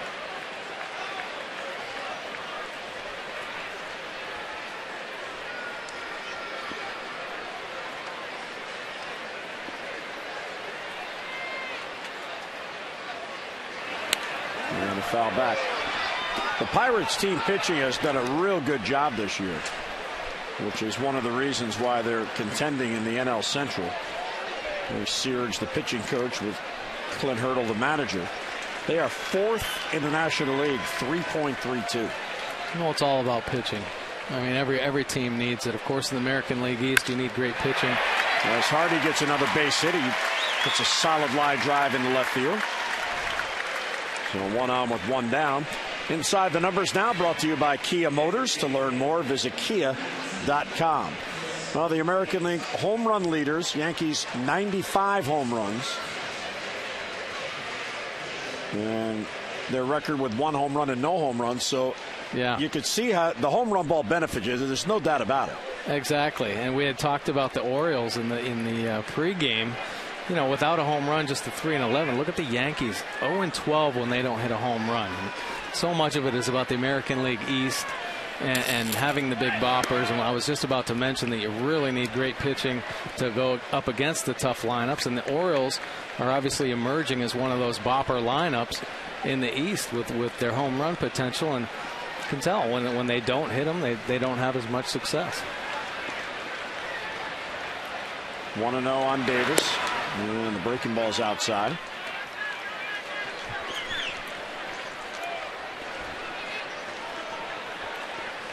Davis RBI double in the 1st. That was a no doubt about it shot to left field. Almost hit a home run with that ball. There's a roller foul behind Wayne Kirby. Correa is trying to get as deep as he can in this game. His pitch count actually is not that far out of whack, even after that long 2nd inning.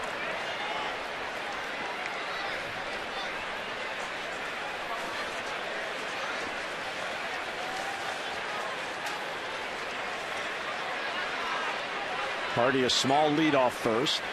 2-1 high fly to center field off the end of the bat. McCutchen in on it. And Davis is retired for the second out of the inning. The Mid-Atlantic Sports Report is back tomorrow 5 to 6:30. Join Amber Theo Harris, Mel Antonin, Dave Johnson, and Phil Wood. Get all your latest Orioles news and notes, plus the headlines from around the majors. That's tomorrow, 5 o'clock, right here on MASN. A nice ovation for Adam Jones. Looking to extend the hitting streak to 4 straight. He hit the ball real hard his last at-bat and lined it right to center field.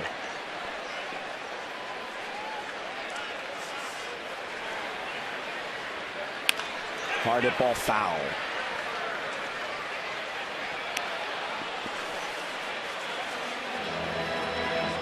That was a real nice moment last night when Adam gave Brian Roberts that shaving cream pie. He just gently walked up behind him. And yeah, that was great, wasn't it?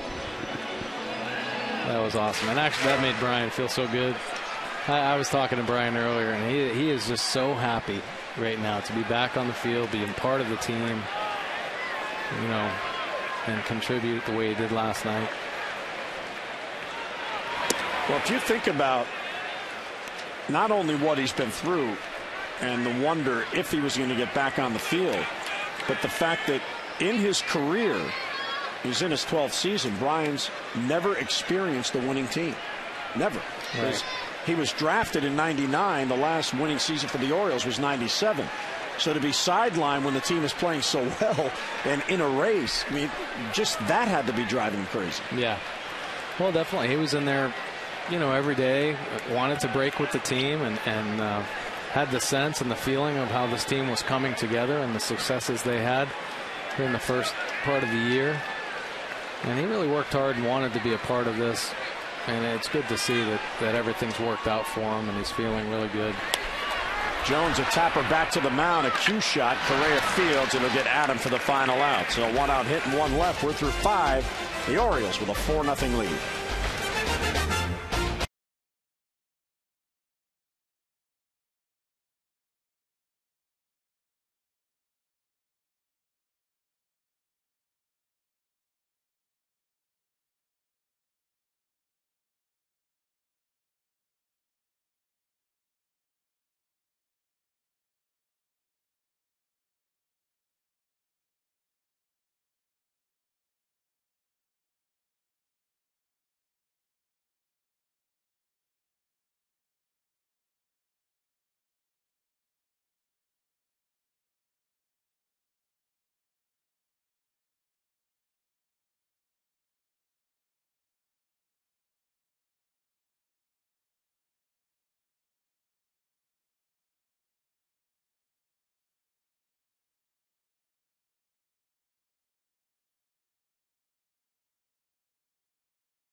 Tonight in the first inning, Chris Davis doubles off the wall to score J.J. Hardy.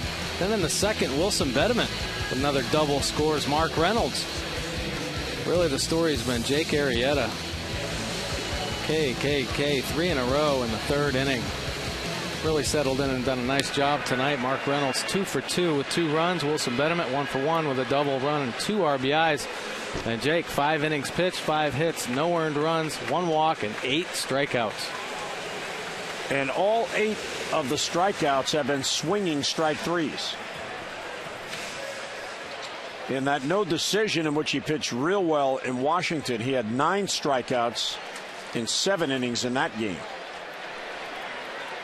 So he's got 8 here through 5. He also had 9 strikeouts the last win, May the 2nd at the Yankees at Yankee Stadium with those 8 scoreless innings. Jones takes low. So 9 is his season high, and he's done that twice. He's one away from that. Here's the 1-0 hit right to Brian Roberts in the shift, and he'll get it to first and one away. Well, there's a lot of folks that feel that one of the reasons Jake is inconsistent is he thinks too much on the mound, and we asked the skipper Buck Showalter about it. I'm not ever going to get upset at somebody for thinking too much. You know, if it's important to you, you should think it out, because but sometimes you just got to get into the flow of just letting things athletically happen and trusting yourself. And we'll see. Jake's got an opportunity tonight that hopefully he'll seize. But I'm looking forward to watching it. Well, he certainly is seizing it, and I think the second part of what Buck said is what we're seeing. He's letting his athleticism come to the forefront, and he's attacking the hitters. Yeah, in every aspect of the game. I don't care if you're a pitcher, a hitter, or a fielder. If you're out there thinking about your mechanics and what to do, you're going to get beat. The game is just too quick, and they're going to take advantage of it. You have to trust what you've repeated time and time again in the bullpen or in the batting cage or when you take your ground balls, and just be an athlete and compete when you cross the lines. And that's what Jake's doing tonight, really having some success. Gets ahead of McGee 0-2, and he got him. So he went right at him with a fastball, and there's a 3-pitch strikeout for his 9th strikeout. And here it is, fastball right down the gut. Just blew it by him. A couple weapons that Jake's had tonight, that breaking ball and stuff, and he might have had it in the back of his mind and just snuck the cheese right by him. So he ties his season and career high, 3rd time this year with 9 Ks. And 2 outs in the inning. Pedro Alvarez now takes inside. Well, and the other thing that he's doing a real good job of tonight is when he gets ahead, he is still going right after the hitters. He's not trying to get them to chase and maybe trying to outthink the hitter. He's saying, all right, I'm ahead. Here you go. Hit it. Yeah, staying aggressive. Just stay aggressive in the zone. I mean, he has enough life on his pitches. His fastball moves all over the place. It's 94 to 96 miles an hour. You've seen how hard his breaking ball can be, and you get the chases down in the dirt. You know, to have that kind of, he just needs the command and the location with pitches, and he's going to be successful. Alvarez didn't like the call, and 1-2. If Buck Showalter mentions one thing constantly, it's opportunity. And you see all of the players who have played so far for the Orioles this year. Here's the 1-2, and it's low. I mean, Steve Pearce is in left field tonight. Chavez can't play. Flaherty's in right field tonight because Chavez and Markakis is on the DL. If there's an opportunity and you're the one that they give it to, go take it. Arrieta starting tonight because Brian Mattis fouled the ball off his nose, or this would be Mattis on the mound. And look what he's doing. 2-2 is hit towards Roberts, plays a big hop, and he'll get it to first. So Arrieta has his second 3-up, 3-down inning. Bottom of the 6th coming up, 4-0 Orioles.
That will feature more than 40 international tall ships and Navy vessels and an air show by the Navy's Blue Angels.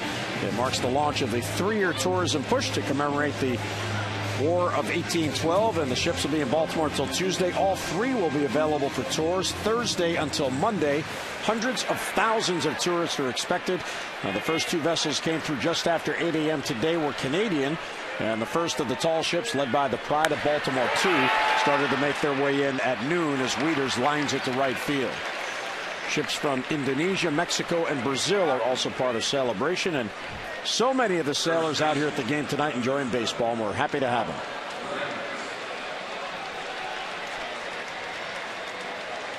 They do such great work for our country, and it's good to see them out enjoying a night out, some peanuts, a couple of hot dogs, and watching baseball. Yeah, get to relax a little bit and enjoy themselves in beautiful harbor, Baltimore.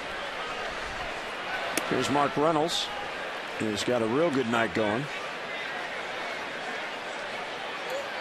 Singled and scored in the second, doubled and scored in the fourth. So he's hitting back-to-back games in the series in both multi-hit games.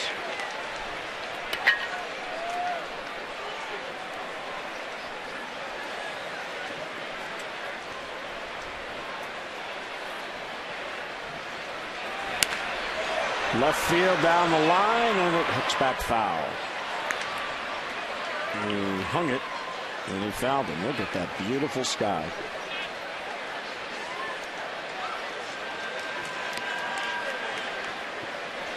Lights have just about taken full effect as we inch our way towards the first day of summer, which is the longest day of the year. So the most daylight on that day. And the reason I know that is my birthday is the shortest day of the year, December 21st, the first day of winter. Wow. Not much time to really enjoy it. Yeah, I get sheeted. That's too bad. I know. You run out of daylight, you can't have fun. It's cold. 2-2 has hit the center field. McCutcheon is there and now moves in and has it for the out, and 2 down. Well, we hope you can join us for our O's Extra postgame, all brought to you by PNC Bank for the Achiever in you. Tom and Rick will have all the analysis. And of course, we'll bring you Buck Showalter's full press conference and player interviews and more from the Oriole clubhouse. That's O's Extra postgame, all brought to you by PNC. So 2 down. Here's Bettamy. And Bettamy takes outside. Wilson's had a good night. An RBI double and a sac fly, so 2 RBIs. And he takes a strike.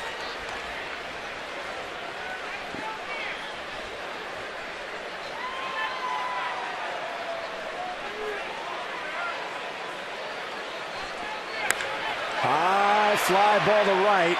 Back on it is Tabata. That ball is back, and that ball is gone. Onto the flag court for Bettamy.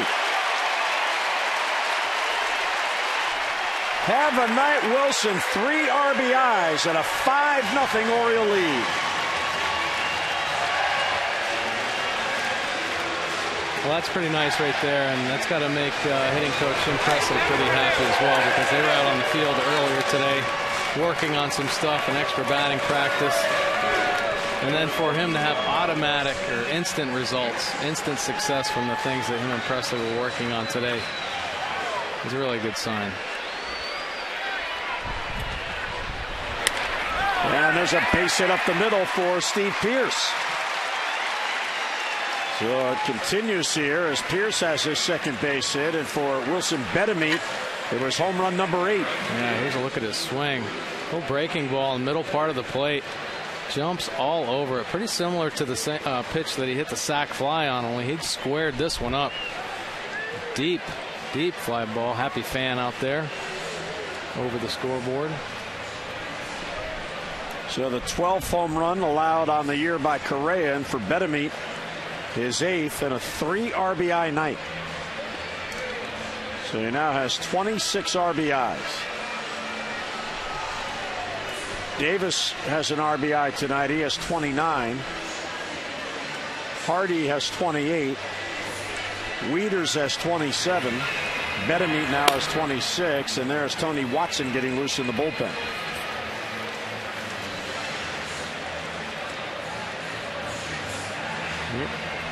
You deserve the smile, Wilson. A 3 RBI night. So Wilson is now tied with Markakis, each with 26 RBIs, with Nick on the DL. Well, how about that? He goes 31 straight at-bats without a ribby, and he gets 3 in one game, and they come in 3 at-bats. It wasn't like he hit a 3-run home run. 3 different at-bats to drive in runs. Here's Flaherty, and it's outside 1-0. Ryan Sackbutt in the second, grounded out in the fourth.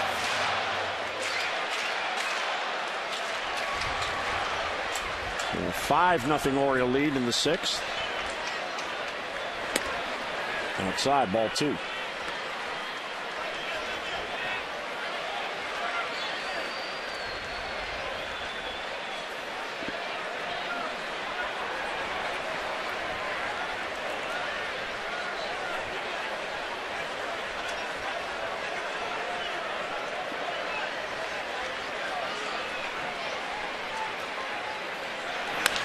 Hard hit ball, base hit right field. Flaherty has a single. He found the hole between Walker and McGee. So after 2 outs and nobody on, the Orioles string together a solo home run and back-to-back singles. Well, pretty nice to see that everybody, I mean, last night was involved, especially the top 4 in the order, and now the bottom of the Orioles lineup really producing a lot of hits and some RBI production. Look at Wilson Bedemeet over there. A few stakes tonight. So Brian Roberts will bat for a 4th time tonight.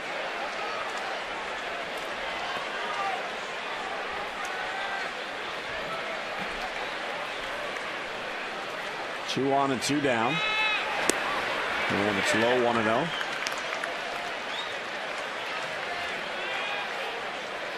Correa's had just 1 3-up, 3-down inning. It was in the 3rd.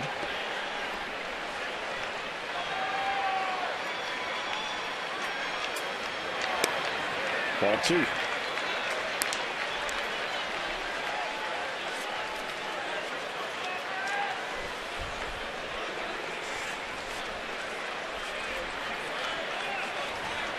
Correa 1-0 in his last 3 starts, but he had lost 5 in a row prior to that.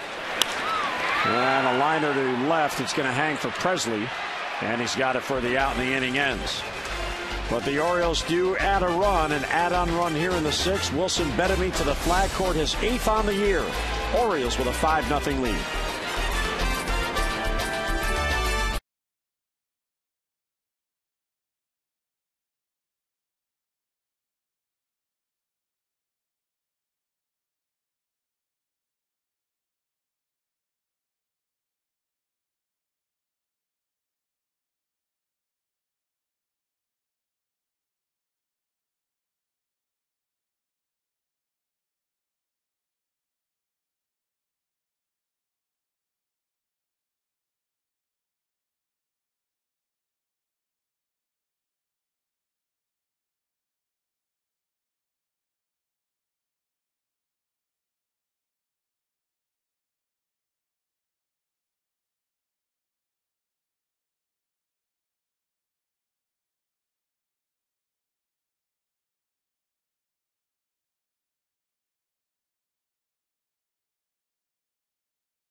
Baseball on Masson is brought to you by AT&T 4G LTE with speeds up to 10 times faster than 3G. AT&T, rethink possible. By Farmers Insurance, call 888-96-FARMERS or visit farmers.com to find a local agent. We are insurance, we are farmers. And by your Baltimore BMW Center. Well, Jake Arrieta, 90 pitches to get through 6 innings, which is exactly where you'd want to be, 15 per inning. Here's Jose Tabata, takes a strike.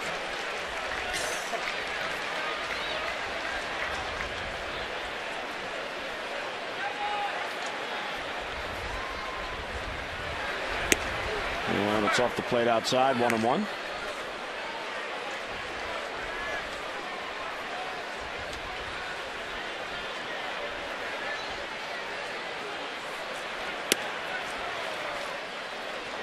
So Arrieta, after getting out of that bases loaded jam in the 4th, he's allowed just the 1-out double to Presley, and he retired the side in order in the 6th.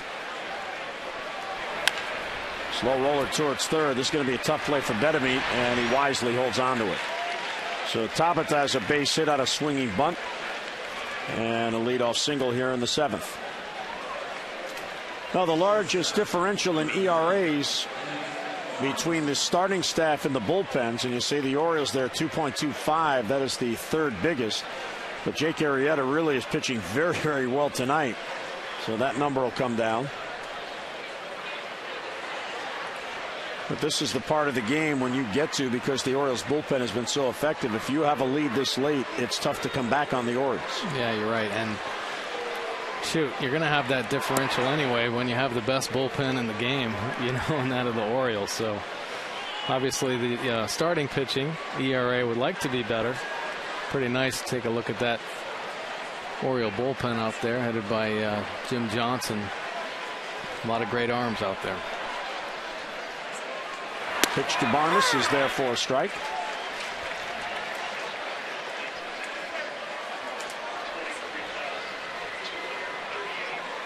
Barmes is 0 for 2. He is struck out and bounced into a force out. And the fielder's choice from Hardy to Roberts. Runner goes 1-1, swinging a high fly ball to center field. Jones will get it, and Tabata back to first. And one away. PNC Minor League Report brought to you by PNC for the achiever in you. Well, Greg Burke continues having a real good year for Bowie. He was signed in the offseason, 1-0, 1.52. He's serving as the closer for the Bay Sox. And he's got 12 saves, including saves in his last 3 games consecutively. And he's got saves in 6 of the past 9. And the walk-to-strikeout ratio is what you want to see. And Burke has major league experience with the Padres. He's 29 years old, so he's another one of those arms Van Duquette brought in, depth in the organization, and you never know. Yeah, you never know. You keep developing arms, you keep bringing guys in that have had experience, and he's certainly doing a great job in Double-A. So McHenry is hit by the pitch. He'll get to first. And 2 on with 1 out. Now this fastball just kind of got away. Throwing a pretty lively 2-seamer. Lets that one go up and in. Just catches the jersey.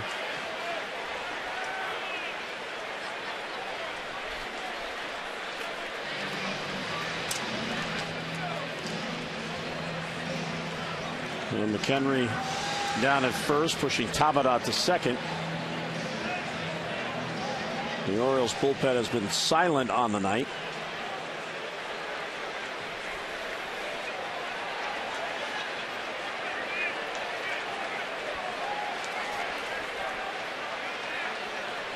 Dick would love to get a ground ball and get 2 and end this inning. And the fastball for a strike on the outside corner.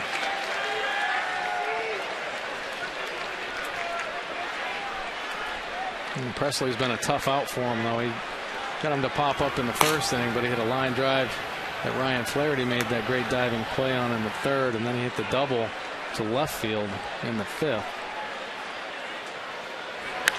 Line drive to center field. That's a base hit. Jones in on it quickly, and the runner will be held at 3rd as Adam fires back in.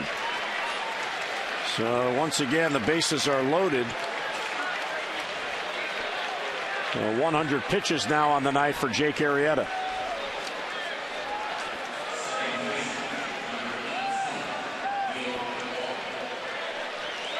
And Ricader is going to come out. You saw Pedro Strop getting loose in the bullpen behind him. Pedro looks like he's going to get into a game on his 27th birthday. He turns 27 today. Feliz cumpleaños.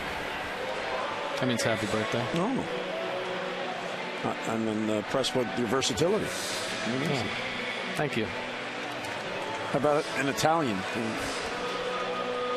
Arrivederci. That's pretty good, too. So Neil Walker gets another chance.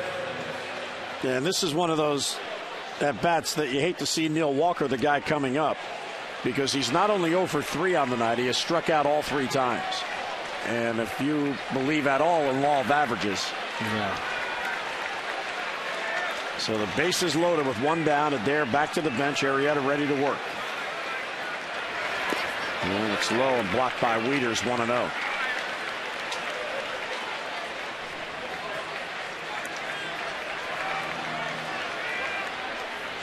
Arrieta with 9 strikeouts. The only ball hit well in this inning was Presley. But Tabata got on the swinging bunt, and McHenry, the other base runner, got on. He was hit by a pitch.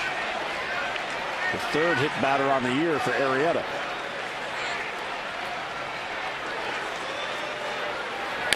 And a bouncer to first base. Tag, throw to the plate. The tag there. Safe is the call. As Tabata got the foot in. So Reynolds elected to tag the base, which meant that there was no force at the plate. So Wieters had to tag Tabata, and he got in ahead of the tag. Actually, a pretty nice play there by Mark Reynolds. Momentum brings him forward and pretty close. Let's see if his hand got in on the backside, because Matt did a nice job of blocking it. That puts the good swipe tag, and I think he's out. Matt, nice job of blocking the plate, and always been known for that great tag. Gets it on his back just in time, but call didn't go in the Orioles' favor. So Reynolds, because he was by the base, elected to touch the base. If he fired home, the run would not have scored because it would have been a force play. Well, with a 5-0 lead, he took the sure out, then tried to get the runner. Meantime, it's 2-0 now on McCutchen. There's Troy Patton now, getting loose along Pedro Strop. The hitter on deck, Garrett Jones, is a left-handed batter.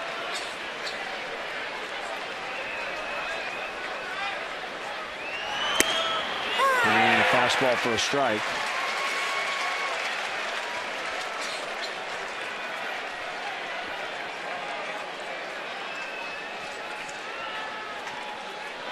McHenry at 3rd, and Presley now at 2nd with 2 down, a run in, 5-1 game.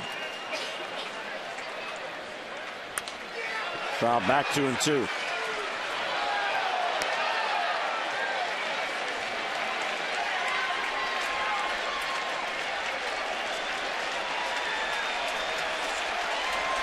McCutchen is 1 out of 3, singled in his first at bat.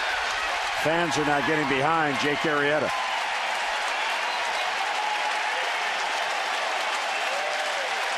Two on, 2 down. 2-2 on McCutchen. And it's low, and he doesn't chase. Ball 3. Nice block by Matt Wieters.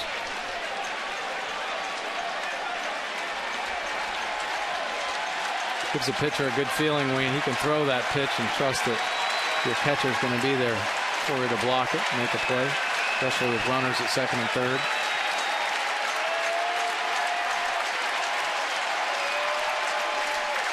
Three and 2 on McCutchen. And a bouncer to 3rd. Bettamy plays the hop. Long throw across. He got him, and Arrieta gets out of it. So bases loaded with 1 down. The Pirates get a run. 7th inning stretch brought to you by Jack Daniel's Tennessee Honey. Fly straight, drink responsibly.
action, the finale of this 3-game series. Tommy Hunter will be on the mound against one-time Oriole Eric Bedard. Coverage on MASN HD begins at 6:30 with those extra presented by Jeep, and then game coverage at 7 o'clock. We've got all the access you need right here on MASN. Yeah, tomorrow's starter is Eric Bedard, who was formerly a Baltimore Oriole, and Tommy Hunter for a nice performance in his last outing, going at it. Bedard having a pretty good year with the ERA of 3.59, but 4-6 record. Once again, that Pirates offense probably not giving him enough run support. Tommy coming off a pretty successful outing, so it should be a good matchup. So Buck Showalter coming over to Jake Arrieta, so Jake's night is done as he goes 7 innings, allows 1 run, and here's Tony Watson on for the Pirates. Yeah, Tony Watson's been in 26 games at 3-0 record, 18 innings pitched, 7 earned runs, and he's got a pretty good fastball. He's actually more comfortable facing left-handed batters, but the lefty's hitting 200 off from righties, 154. But he has better command with some of his pitches. Pretty firm fastball, can top out at 95. Likes to use that slider when he gets ahead. Throws it pretty hard too, close to 90, 87 miles an hour, and has a straight change to go with it as well. So Correa goes 6 innings, 5 runs, 4 earned on 10 hits. Orioles have a 5-1 lead as we go to the bottom of the 7th. J.J. Hardy will lead it off. 2 for 3 with a couple of singles. 18th multi-hit game for J.J. Pitch is high, 1-0.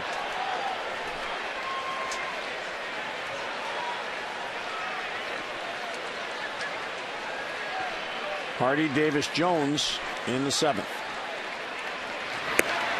And there's a strike, same spot, maybe a little better location.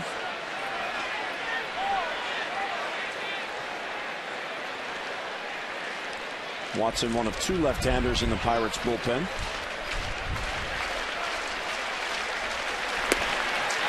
That was high.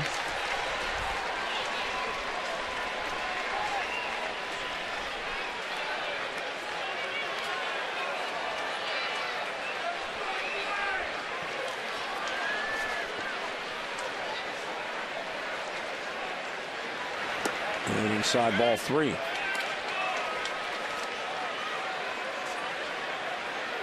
Watson out of Grimes, Iowa. He won the Bob Feller Award as the Iowa High School Pitcher of the Year in 2003. There's Bob Feller, a native of Iowa. And a base hit for Hardy to right field. A.J. Hardy singled to right field last night to drive in a run. He gets his 3rd hit here tonight. For every Orioles walk this season, Care First Blue Cross Blue Shield contributes $50 to support the American Heart Association Heart Walk. To date, the Orioles have drawn 176 walks for a total of $8,800. Care First Blue Cross Blue Shield encourages each of us to take that first step towards a healthier and a more active lifestyle. So here is Chris Davis, RBI double in the 1st. He has flied out twice since. In the 3rd inning, just missed a home run. Pops this one up to left field. Long run for Presley. Barmas there as well. So is the 3rd baseman Alvarez, who can't reach it.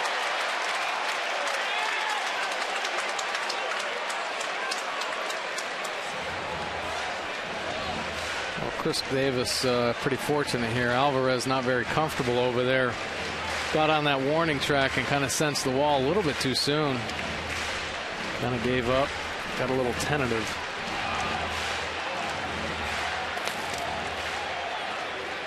Hardy back to first. That's a situation as a 3rd baseman. You have to understand that the outfielder, left fielder, is going to be shaded more over to to pull his deep. So it's going to be a lot harder for him to get there. A little more aggressive as a 3rd baseman and find that wall as soon as you can. Chris Davis loves these situations when relief pitchers come into the game. He's batting .387 off relief pitchers. That is the 4th highest in the major leagues. And the highest in the American League. There's 3 above him, National League players. 0-2 the count. Not easy to do. Hardy runs, and it's fouled back. So many good arms come out of the bullpens, and they're all different. I mean, you take a look at our bullpen, the Orioles bullpen, with different arm angles, lefty, righty. One guy's throwing 97, another guy's submariner. And, you know, to be able to have success off a bullpen offensively is not an easy thing to do. Troy Patton still getting loose. 2 left-handed batters scheduled in the Pittsburgh 8th. Count holding 0-2 on Davis. Throw to first to Chase Hardy, so he took off on the prior pitch, and now he's getting respect. No steals on the year for JJ.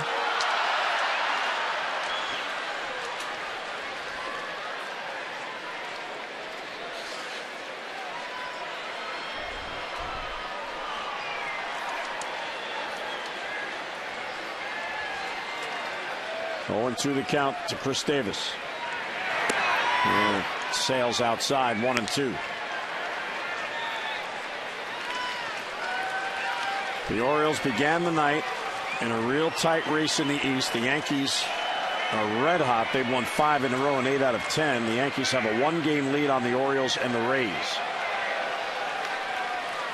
The Blue Jays in 4th place. They've already lost today. The Nationals swept them.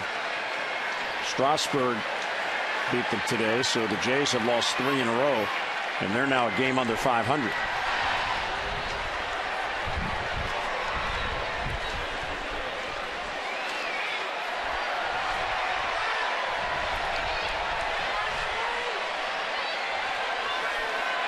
Tampa Bay is trailing at home 7-0 to the Mets after the Mets pounded them last night.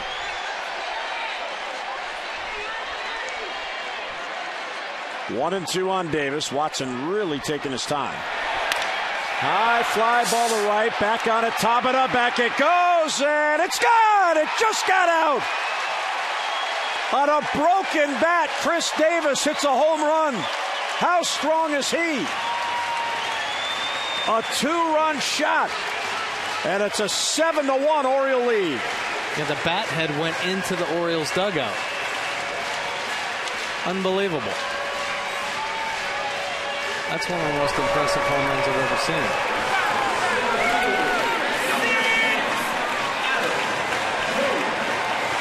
Somebody's going to be handing him the bat in there.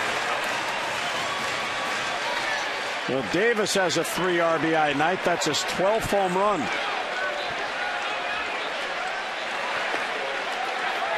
He breaks his bat and the ball leaves the ballpark. That is one strong hitter.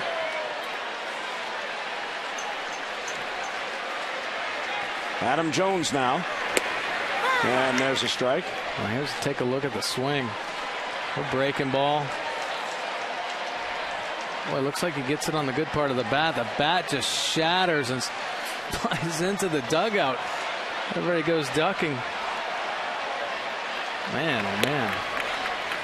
I'm not sure I've ever seen that. No. A home run on a broken bat. Not only a broken bat, it shattered it. Yeah, I've seen some broken bat home runs, but I've never seen the bat head go flying like that and the ball go out of the yard. Pretty incredible. 1-1 on Jones. And Adam fouls it back on the screen. Well, Mike, we talked about it in our open. There's another 2 home run game for the Orioles. So 26 multi-home run games on the year. And it extends the lead to 7-1. 3 of their 7 runs have come in on those 2 swings.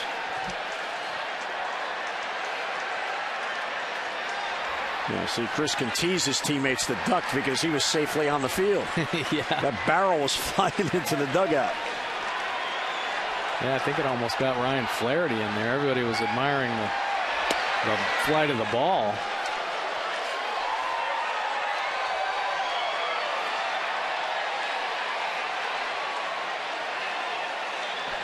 There's Nick Johnson talking about it. I've never seen that. It's not safe in here. 2-2 on Jones. And he got him. Down on strikes goes Adam. And 1 away in the 7th inning. Now we'll get a look at our East wins. Vladimir Guerrero released from his minor league contract at his request from the Blue Jays. He felt he should have been promoted to the big club. They didn't think he was ready, so off he goes. Alex Rodriguez last night, 23rd career grand slam, ties Lou Gehrig for the most all time. And Evan Longoria looks like he may start his rehab this weekend on that torn left hamstring. He has been out since May the 1st.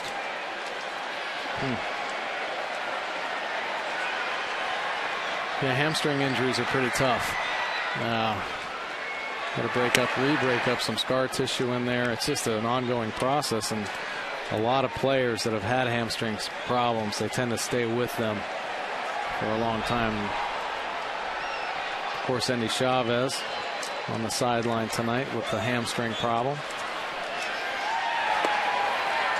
Well, Buck Showalter said today when he met with the media about Endy that it was sore, and they'll have to make a decision by tomorrow whether or not he'll be able to come back quickly or if he'll have to be DL, because after tomorrow the Orioles go on the road 6 straight games against National League teams, which means pinch running, pinch hitting for the pitcher, and they need the extra men. Reeders fouls it off his foot, so you can't go with it would be a 4-man bench because the pitcher would hit, but that's one player short if you're carrying somebody who cannot run. Yeah. So Buck Showalter and Dan Duquette. Dan was on the field during batting practice, and he and Buck spent a real long time talking. So Endy said he was feeling better today. It was sore, but not too sore, but sore enough that he couldn't play. 2-1 to Wieters, skied to right. Long run for Tabata, slicing towards the foul line. And he gets there in foul territory to make the catch for the out and 2 away. All Orioles full and partial season plan holders are reminded that their exclusive State of the Orioles event is set for Saturday, June 23rd at Oriole Park. All plan holders can enjoy a private Q&A session with Dan Duquette and Buck Showalter beginning at 4:30 prior to the Orioles-Nats game. Plus, full season and 29-game plan holders recently received passes to an exclusive autograph session with the team beginning at 3:45. Now, plan holders with questions can contact your personal account representative at 888-848-BIRD or Orioles.com/OCP. And that is always a lot of fun because the fans get to ask the 2 guys running the show, hey, what about this? What about that? 0-1 on Reynolds, batting with 2 outs and the base is empty. And a swing and a miss. And there's always a lot of interesting questions for the general manager and the manager about potential moves, and obviously some of the players. I'm sure Zach Britton's name will come up, and some of the other players that are in the minor leagues right now, and some of the key injuries that the Orioles have with Markakis and Reimholt. Well, I got a call today from a reporter friend of mine that I've known for about 30 years in Chicago. And he's one of these guys that talks to every scout in baseball. And he was convinced the Orioles were on the verge of making a move for a veteran pitcher, and he wanted to know what I heard. I said, I don't know. if a guy shows up in the clubhouse, I'll give you a call. But the scuttlebutt out there is that the Orioles are looking. Well, I'm sure there are a lot of teams looking for veterans starting pitching. Well, you know, the Cubs are out of the race, and Theo Epstein now they're rebuilding, and they have a couple of pitchers on their staff. The question is, what is he going to want back for him? Right. 2-2 on Reynolds, who's 2 out of 3. And a called strike 3. Got the inside corner at the knees. Reynolds disagrees, but the inning is over. Not before something you don't see every day. The barrel of the bat ends up in the dugout. The ball ends up in the seats, and a 7-1 Oriole lead.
Arrieta tonight has, boy, what a night. 9 strikeouts, ties a career high.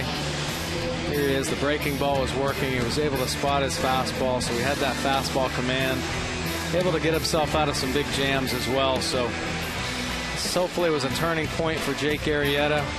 A lot of positives come out of this night. 7 innings pitched, only gave up 7 hits, the 1 earned run, 1 base on balls with the 9 strikeouts, 108 pitches. So really good performance, nice bounce back performance, and good for him, good for the Orioles. Troy Patton now coming into the game. He's been in 24 games with that 3.77 ERA. Does have 1 win, and he's been one of the useful lefties out of there. Him and Dana Evelyn. Whole bullpen's done a nice job, and Troy Patton has really had a lot of success out there against lefties. Just 189 batting average. Well, in the Oriole bullpen tonight with Jake Arrieta going back into the rotation as a starter tonight, a 7-man bullpen, so 5 righties and 2 lefties, and here's Patton. And we'll get a pinch hitter here for Garrett Jones with the left-hander on. It's Matt Haig, who started last night.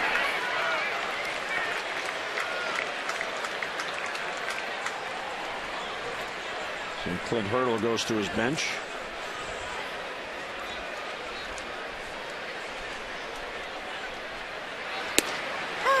Out there for a strike, and it's 0-2.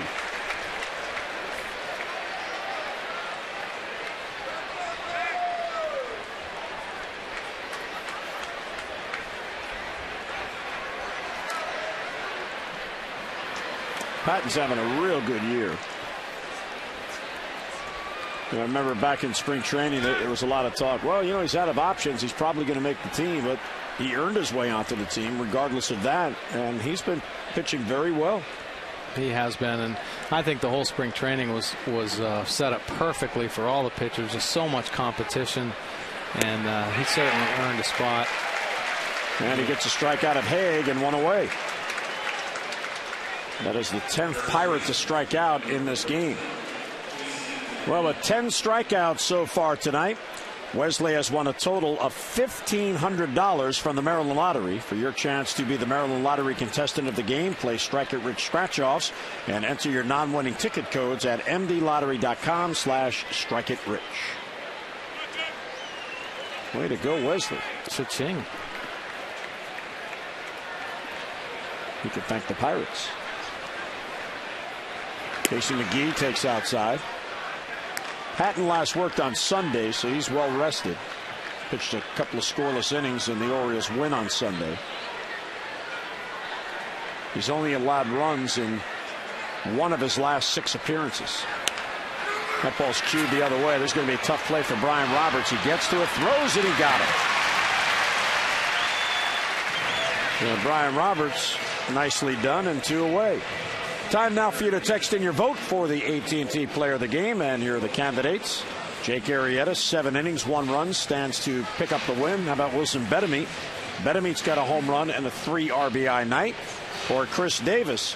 Chris Davis has a home run and a 3 RBI night. Text in your vote, A, B, or C, to 31826. There's Joel Hanrahan. He is the closer for the Pirates.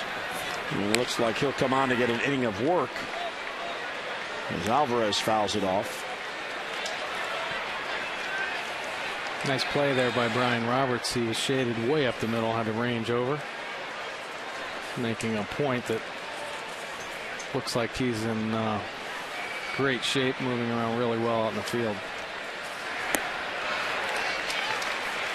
Good breaking ball off speed, and a swing and a miss, and it's 0-2. Alvarez wearing the uniform number once worn by Barry Bonds as a Pirate, number 24. He's 0 for 3 tonight.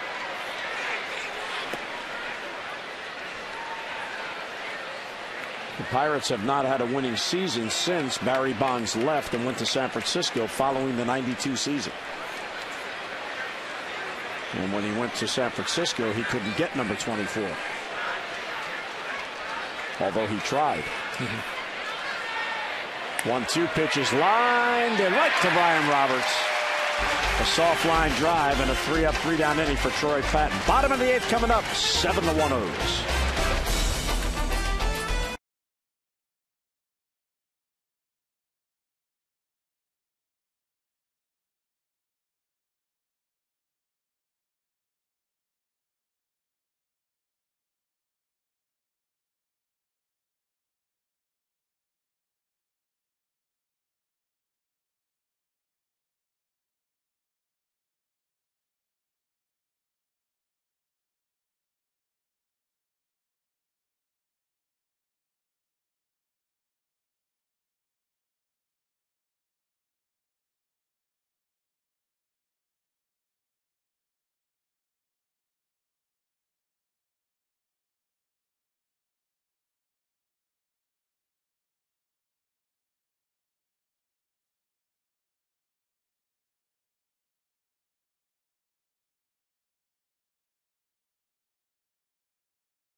All-Star game is open at Orioles.com/All-Star, and we encourage you to vote orange. The Orioles have launched the Vote Orange campaign to help your favorite birds get voted into the 2012 game in Kansas City.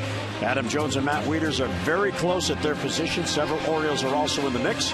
Now the Orioles are asking their fans to vote the maximum of 25 times per email address from their phone.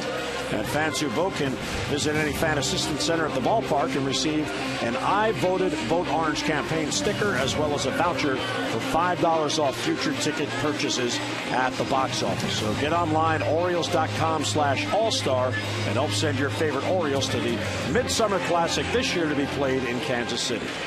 Yeah, Joel Hanrahan in to get some work. All-Star last year at 40 saves for the Pirates. Big burly right-hander, having some success, a little control problems, but really trusts his. He's got a power fastball, tops out about 99 miles an hour. You see lefties hitting just 109 off him. Power slider as well. So just one of those big, strong guys that can blow hitters away. So he needs an inning of work, so he comes on. He'll face Bedemy. And there's a strike right there. New shortstop as well. Josh Harrison comes off the bench, takes over for Clint Barmas.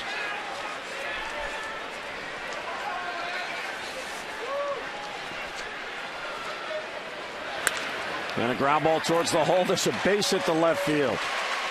I think Bedemy's going to go take another private session with Presley on the field tomorrow. He goes on the field. He's got a perfect night going.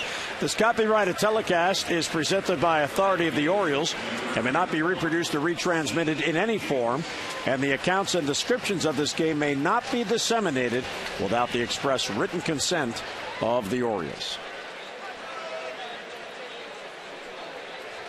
And here is Steve Pearce, who's had a good night. 2 base hits, 1 drove in a run.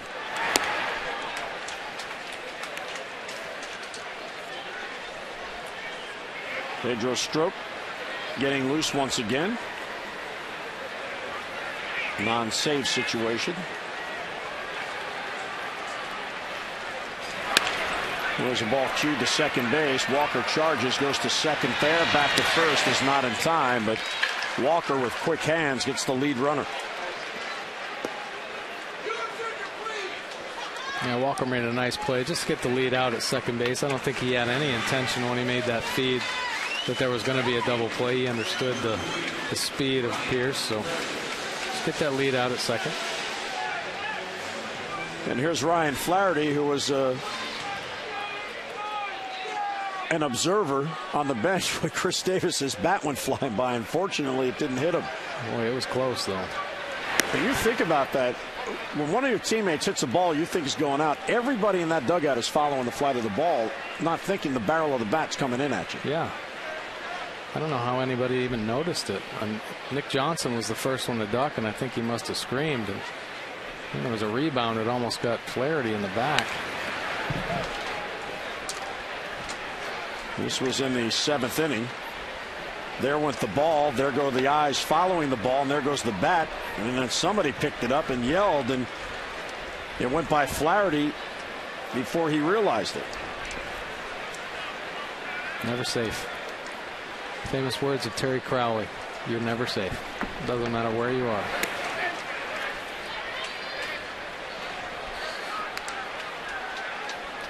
The King, I understand, has been busy. He's been down to Bowie. Sure. Keeping an eye on the prospects, making sure things are going well for him. Some good bats down there. Young bats, Machado and Scope. Well, Terry Crowley does a great job. Checks in with John Stockstill, the minor league guys. Who's home? Who do you want me to see? And I'm going to go watch. And then he says, "No, young man." No, he's great, and he has a great relationship with all those young players. And a swing and a foul tip held on by McHenry, and 2 down as Flaherty strikes out. So Brian Roberts will bat here. And Twitter chatter, Charlie Sheen, the actor, tweeting, "Myself and Todd Zeile welcoming back Brian Roberts, second baseman, Baltimore Orioles. Glad to have you back, my man. The game has missed you." How nice is that? Peter Schmuck posted that on Baltimore, or his tweet. The Schmuck tweet, or did he post it in his blog? I don't know. We're going to get to the bottom of it. Oh. But how about that? Isn't that nice that Todd Zeile and Charlie Sheen out there in California following Brian Roberts' return last night? Well, they're both obviously Todd Zeile, a former major league player, but Charlie Sheen, although he's had some troubles here, is a big baseball fan, so appreciates quality baseball players, and Brian Roberts has been a great one for so many years. 0-2 is the count. Pierce not being held at first. And Roberts down on strikes, so B-Rob with an 0 for 5 night. A base hit and a man left. Here we go. 9th inning coming up. Orioles 3 outs away from a win.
On Masson is brought to you by Southwest Airlines. Find our fares online only at southwest.com. And by Dodge. See your authorized Dodge dealer and experience a world of performance, design, and fuel efficiency. Schedule a test drive or go to Dodge.com to check out our powerful lineup. Lovely night here at Camden Yards. Every night is a lovely night at Camden Yards, and here is Pedro Strop pitching on his 27th birthday. Happy birthday, Pedro Strop. In 26 games, at that low ERA, 30 innings pitched. He's been a workhorse out there and pretty versatile, too. He's had some saves this year. Only 5 earned runs. Righty's tough time off from 111 Got that power fastball, tops out about 97, 98, and a hard slider. It's a lot of swing and misses. There aren't many pitchers in the big leagues that have that slider that pitchers or hitters just, you know, can't get their bat on. Foul it off even. It's just so hard down and away. True power pitcher. So Pedro goes to work on the lower third of the lineup. Jose Tabata, Josh Harrison, and Michael McHenry. And it's over but low, 1-0.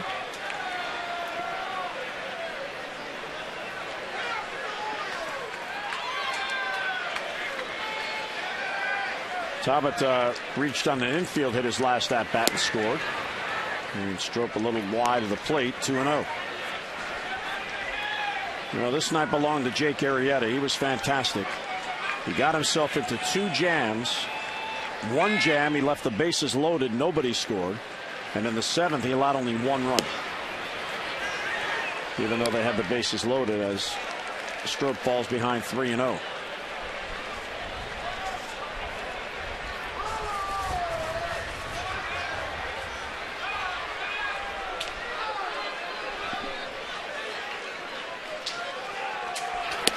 And there's a strike right at the knees. You wonder too about, I mean, Jake did have a great performance. He really did. And, you know, we had talked about just him helping himself as a pitcher. And you can always second guess a game, but what if Jake would have made that play in the 4th inning, that comebacker? This ball's hit towards the gap in right center field. That's going to get down for a hit and go all the way to the wall. Jones running after it. Flaherty picks it up and he fires back in. And Jose Tabata has a leadoff double here in the 9th inning. Well, just like we promised earlier in the game, it's Miller time, brought to you by Miller Lite. So a good time to have a cold one, enjoying the Orioles lead, 7-1 here in the 9th inning.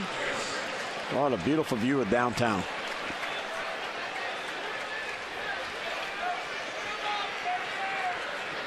So Strop allows a leadoff double. Here's Josh Harrison, who's batting for the first time. He took over defensively for Clint Barmas.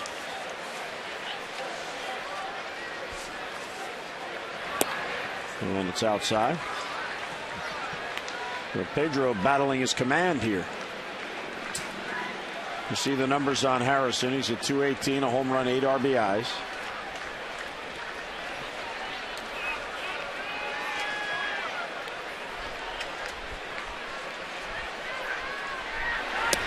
Outside, ball 2.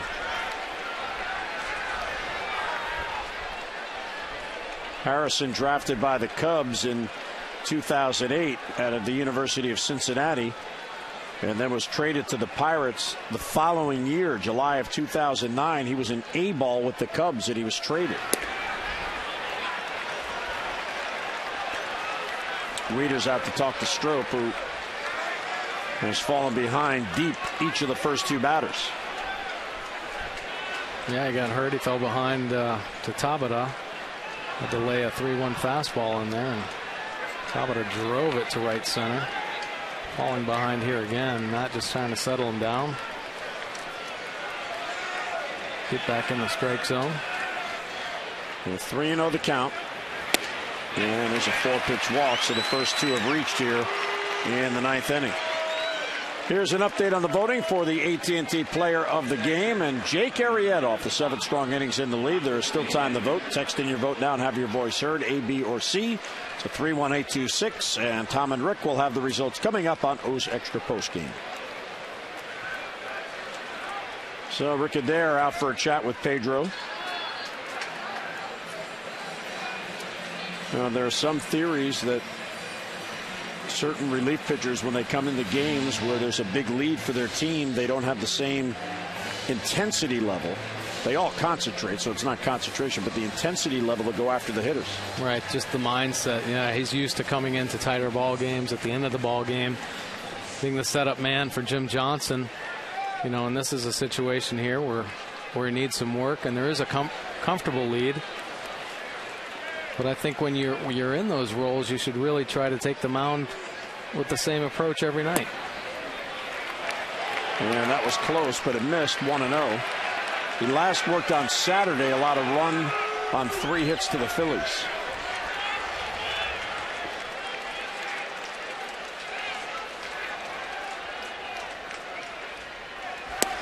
There's a strike.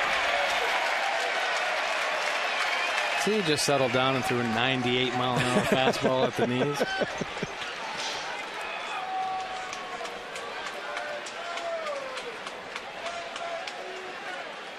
2 on and none out here in the ninth. Ground ball foul, and just foul down the line. That ball was trouble.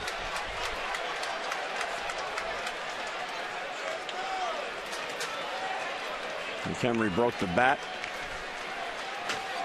So he gets a new one.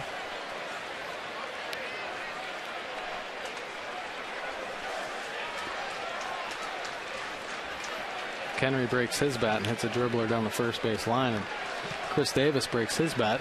Hits it 380 feet in right center. And Chris Davis is a little stronger. Yeah.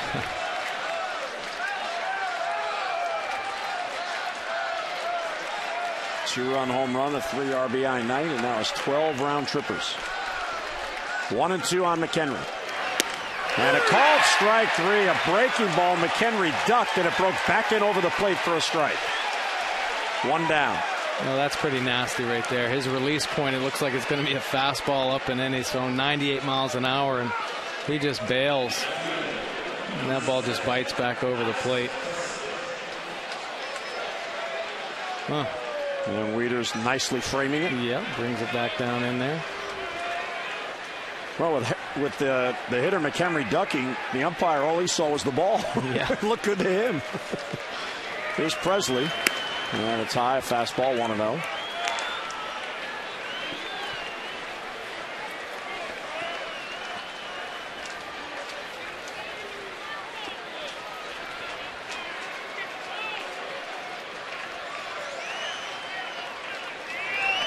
Outside, ball 2.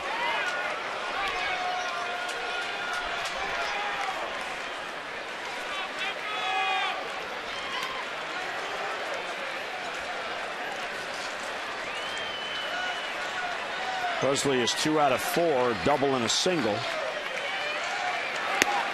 And he takes a strike.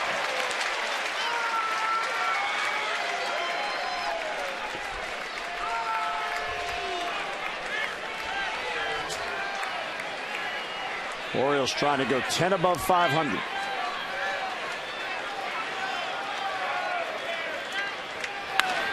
Popped up, shallow left, charging in is Pierce, out is Bedemeet, and it falls fair.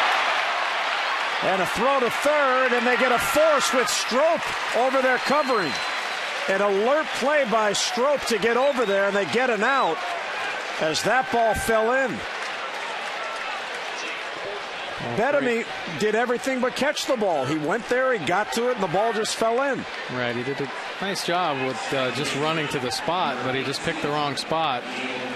And it fell about 4 feet behind him. Nice heads-up play there by Strop, though. As soon as that ball hit the ground, he throws his hands up in the air, alerting Pierce that, hey, I'm at third base, get it in.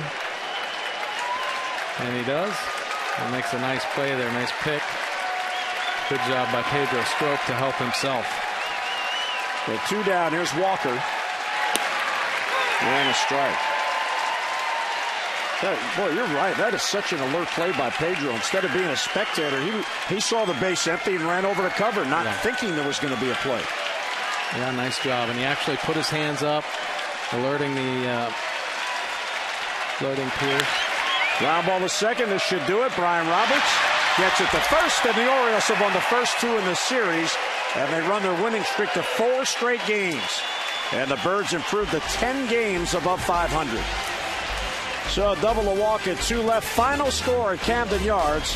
The Orioles take game 2 in the series. Orioles 7 and the Pirates 1.